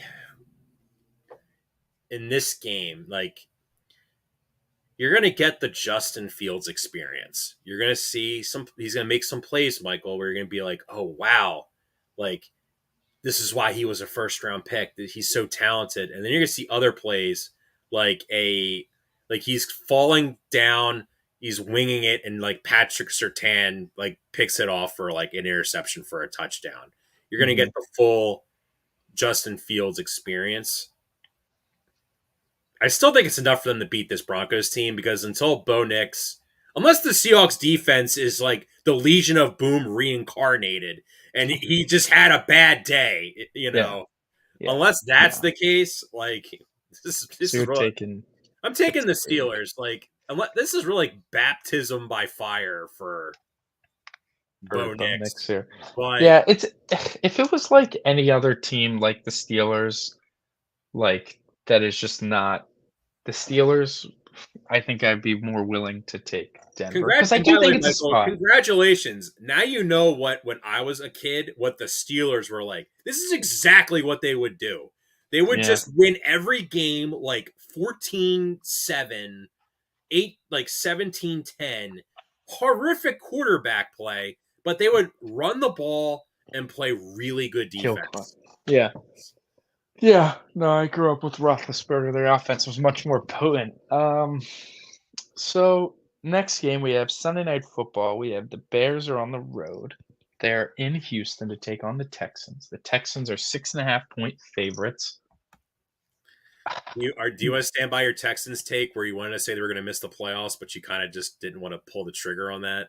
I wanted to flirt with it. I don't want to flirt with it as much anymore. That week 1 I think was a huge matchup for that sort of take to live on. Texans are good. I was just expecting, and I still kind of am, I guess, just natural regression.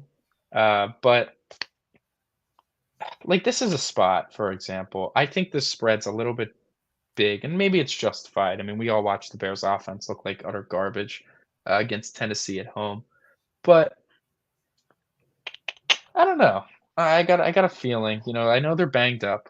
Keenan Allen's banged up. Rome Odunze's banged up. But the Colts were able to kind of move the ball. They were able to put up points. They were able to score points If they just got a defensive stop after Richardson got the TD, they would have been a good chance to to win the game, to win get the the ball game. back and win the game. Yeah. So I'm going to take the Bears to cover the 6.5. I don't feel great about them winning necessarily, but I think we're gonna see just some offensive improvement. Um, I'm gonna trust that the Bears are smart after what they saw against Tennessee, know what their weaknesses are, and kind of work around that. You know, getting the ball out quickly, getting the ball out quickly to DJ Moore specifically, letting him make plays after the catch, which he's so special at doing. Getting the ball out to Swift quickly out of the backfield, letting him get into some open space.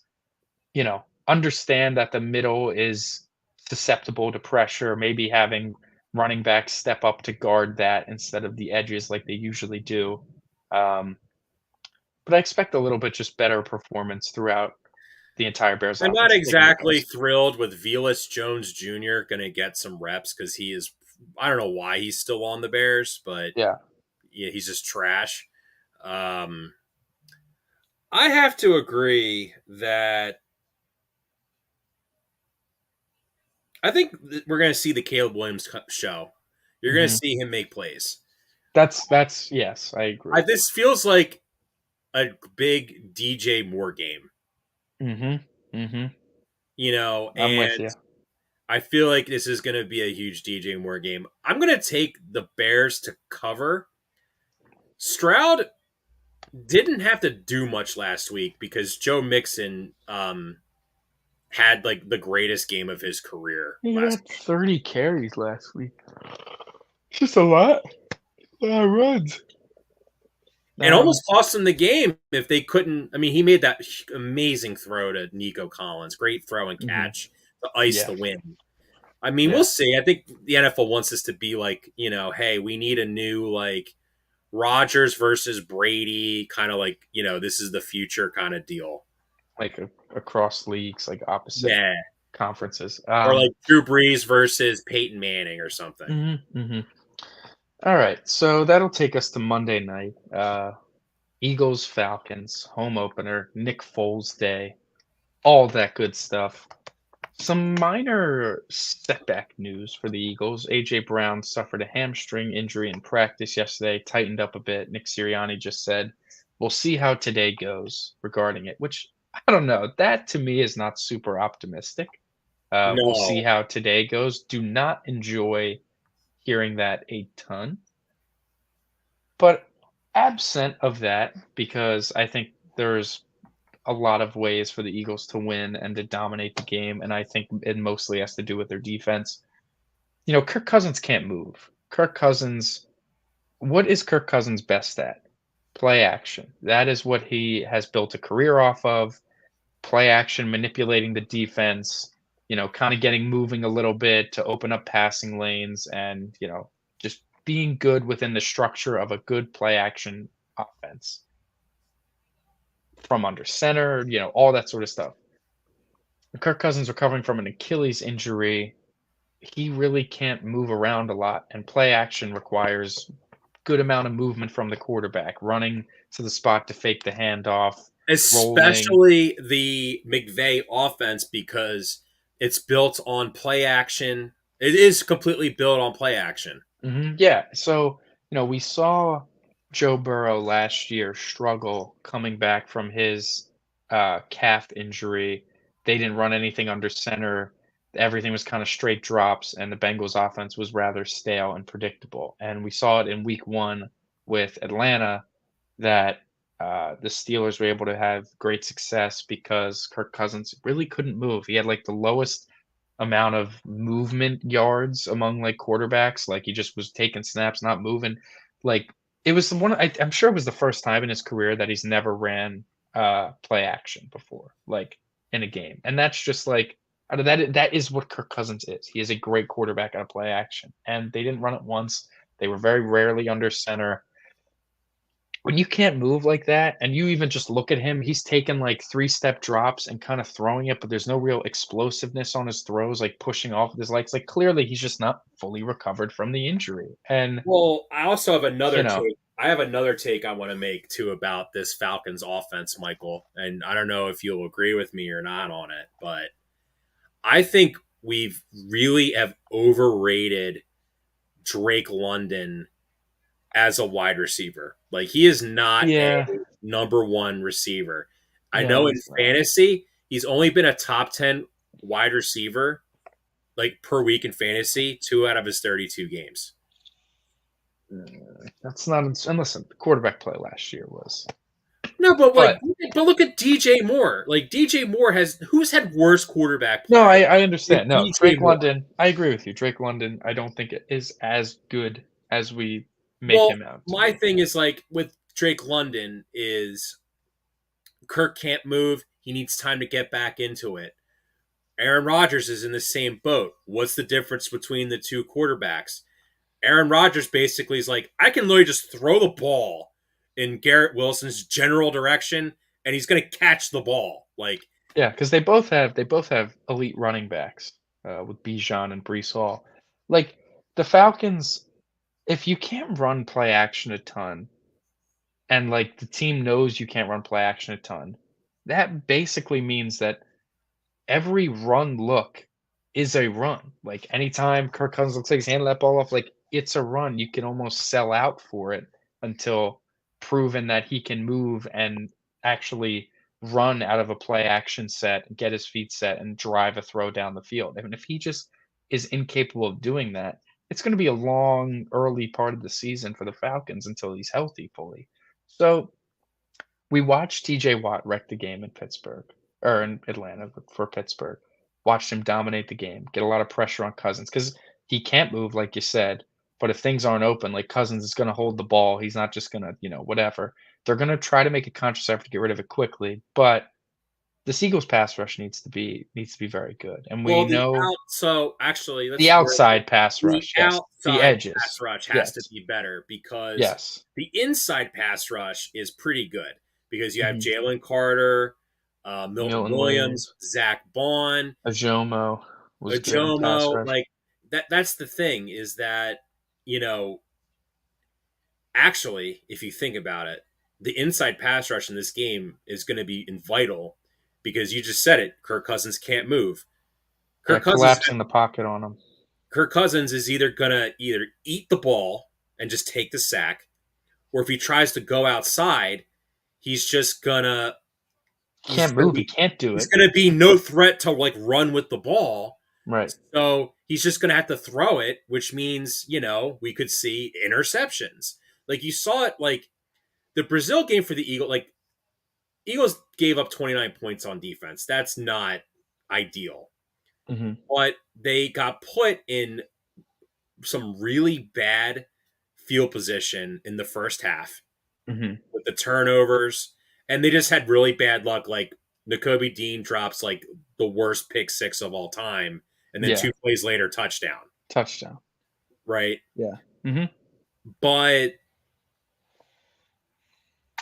it's going to be stopping Bijan Robinson. They have to be able to stop Bijan, and Mhm. Bijan. I was like talking to someone, and someone slipped out like, "Oh, Bijan's the best running back in the NFL," and I think he has the potential to be the best running back in the NFL. But he needs to like win games for the Falcons with his rushing ability. Mhm. That's how you be like the best running back in the NFL. 2022 Saquon was one of the best running backs in the NFL because he won games for the Giants. Right. It's hard. It's hard to win games like that when you're basically one-dimensional, or it's like there's no good disguise because you can't, play action, that sort of thing. So, it'll be interesting to see. Um, I need like you talk about the edge pass rush. What you really need to see is you need to see Bryce Huff. Vic Fangio said it straight. What does he need to due to whatever. He was like, what does he need to do to play more? He's like, he needs to separate himself from the other edges. He was very blunt. If he wants to play more, he needs to be better. And still did not see a ton of snaps on early downs because of probably his uh, inability to play against the run. But against the pass, he needs to be able to pin his ears back, and get some pressure. And it took Hassan Reddick a few weeks to break out for the Eagles when he first got here. This is like the matchup to do it. Like this is Oh, the I team agree for to Bryce tee Huff off against. Like he needs like because 2 sacks on it's Monday. crazy because I watch like Bill Belichick has his show and I like to hear what he says. John Gruden has a YouTube show I like to watch too. Mhm. Dude, Bill Belichick was basically said he was like last year when Bryce Huff was on the field, we would not throw the ball. I was scared Yeah, to throw the ball when he was on the field. And then you hear like Vic Fangio's basically like he needs to prove that he can basically be on the play, yeah, field, you yeah. know? And I know some people were like, kind of like, yeah, like got to put pressure on him to be push him to be better. And other people were like, oh my God, this is like torts. Yeah, But, it is, but and here's the thing though, like Bryce Huff was like invisible. Like he played this almost like the same amount of snaps as everyone else, and he did the least. yeah, I didn't feel his impact kinda once, but Like I if thought he had everyone like two else's a little bit. sacks and only played like 30 snaps, then it's like ridiculous. Yeah, then it's like, "Oh, he really sucks against the run," or whatever, like, he needs to And play it's being more, that sort and of thing. that's being torts. That is Right, like torts. but This is it's like he wasn't good. We needed to win the game, and I trust Brandon I Graham, trust BG, I trust, you know, Nolan uh, Smith. Which, by the Nolan way, if Smith. you're anti Nolan Smith, well, he did more than Bryce Huff. Yeah, exactly. So, yeah, point being is need to see more out of him, need to see more out of the edge rush. Other But than what about that, the I offense? Eagles offense versus the Falcons defense. Now, the I don't know how good the Falcons defense is, Michael, because like they have a good secondary. Like their secondary is pretty good. mhm, I don't think their linebackers are good, and Matthew Judon is like hasn't been good for like 2.5 years. right. Um, like, if there's the Eagles, what they are going to do, because they don't like doing it anyways, is they're gonna avoid the middle of the field. They don't throw Jalen doesn't like throwing over the middle of the field for whatever reason. It's not something they're super I don't know. comfortable He with, threw it and, down the middle of the field more than any time in his career against the they Packers. they threw, a pretty Two egregious picks. interception. Yeah, exactly. So, like, safe to say, I think they're gonna try to avoid it. Jesse Bates, Justin Simmons. Take your chances on the outside with your guys, with your talent. Hopefully AJ Brown's okay, because that would really suck. Well, luckily, because they play on Monday, it gives him an extra He day has the to extra rest. day. And listen, I mean, but the problem is, like, he suffered the injury Friday. Like, it's not, just has that extra day. It's not like the Monday to or Friday to Monday rest. Like you know, he just got it hurt. So we'll see. Hopefully he is good to go for Monday. I'm taking the Eagles -6.5. I do think, like, it's been a long time. The Eagles only won, I think, by multiple possessions once last year, or it it felt like such. I know they haven't won a game by multiple possessions since the Dolphins game last year, which that I know is a fact. So this would be a nice time for the Eagles to win a game comfortably. You feel good. It's a good time. You have fun. Win the game like 31 to 14, or 31 to 30, You something like you that. you mentioned when we were texting during the Eagle game against the Packers. This felt more like 2022 than 2023. The put away drive. The put away drive is why I felt that way. And granted, they only stretched the lead from 2 to 5 in that stretch, which wasn't putting it away. But the fact that they were able to kill clock and almost kill the entire game, and went on like a 7.5-minute drive to do so. That was just not something we had seen at all last year. Every time they'd What I stall out about what I halfway. want to see in this game is I want to see when they utilize motion, like you mentioned, we talk about the Sirianni plays and how they're Hmm. dressing up the Sirianni plays. I want to see more of Kellen Moore's actual offense because the Sirianni plays are so telegraphed. There's nothing really Kellen Moore can do to like make them not as telegraphed. Yeah, it's like the motion only helps so much, you know. Like the AJ Brown touchdown on Friday, I guess was like they had a little shuffle motion to get AJ Brown going down the field. But it really, yeah, I agree. Why not, like get Will Shipley and Kenny Gainwell more involved. Like take the pressure off Hurts. Like the problem is it's like watching the Eagles offense sometimes is watching like someone play Madden where all they want to do is throw the ball deep downfield and force passes to certain players as Hmm. opposed to like we're going to take AJ to carry the corner down the field. And then we're going to have Dallas Goedert run like a post to go to that space that's going to be unoccupied by the corner. Hmm. Or or we're going to also have Saquon out in the flat and force the whoever's covering that area to choose between Dallas Goedert and Saquon Barkley. And we saw a lot in that game where teams would have to commit to one player, which would free up someone wide open. Like the Hmm. Saquon touchdown when he ran the wheel route, he was Hmm. covered by a backer. He's going to win that matchup. Touchdown. Like we need to see more of that. Like I don't know if Hurts is like He I did a feel like nice job on the AJ touchdown, looking off the safety. He yeah, did a like really just nice job like I think doing that. Hurts is just needs to trust Kellen, get used to Kellen Moore's offense, and like have to unlearn the Sirianni slash Steichen like stuff that teams have picked up on. Hmm. Yeah, I'd like to see no more RPOs. 0 of them. They don't work anymore, especially with this team. Even like for whatever reason, like Hurts is bad at reading them, but then also the ones that he makes the right read, there's still just nothing going. Like there was one that he made the right read, he pulled the ball because the defensive end crashed, and then he runs out, and it was almost like a triple option RPO where he had the bubble screen that he could throw to, or he could keep it and run, and it was like you throw it to the bubble screen, there's kind of a D-back lingering, and then whoever's right there is going to pursue, and it's just not going anywhere. Or he runs, and there was two guys right in front of him, and he just kind of fell down for like a 1 yard gain. It's like even when they're being read correctly, there's just enough guys that know it's coming or are in the right position to stop it that I just think it needs to be.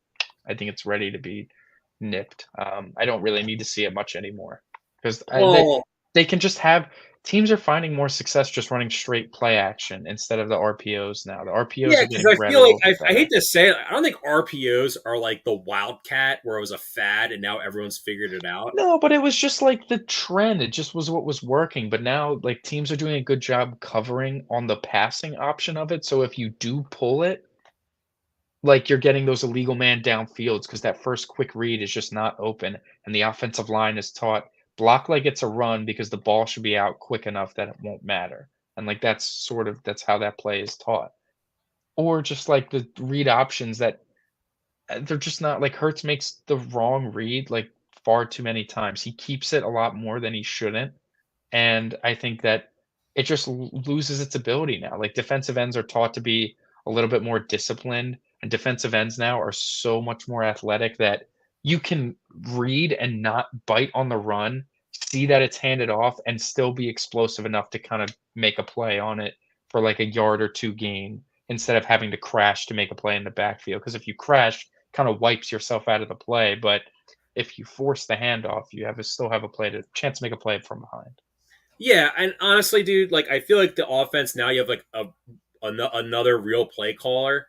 Mhm. Dude, if you want to have Hertz run, if you run like, three wide receivers or, three wide receivers, tight end, four wide receivers, no tight end, Hurst is in the shotgun, ball snapped, you know, offensive line wins, creates space. Just have him take up the middle, get an easy 7, 8 yards. Yeah, like the Hertz That's it. designed runs work. Like those are still good where you can Because you set up have a to whole commit to stop AJ Brown and Devontae Smith. And now right. you have Johnny Wilson, who's a really good blocker.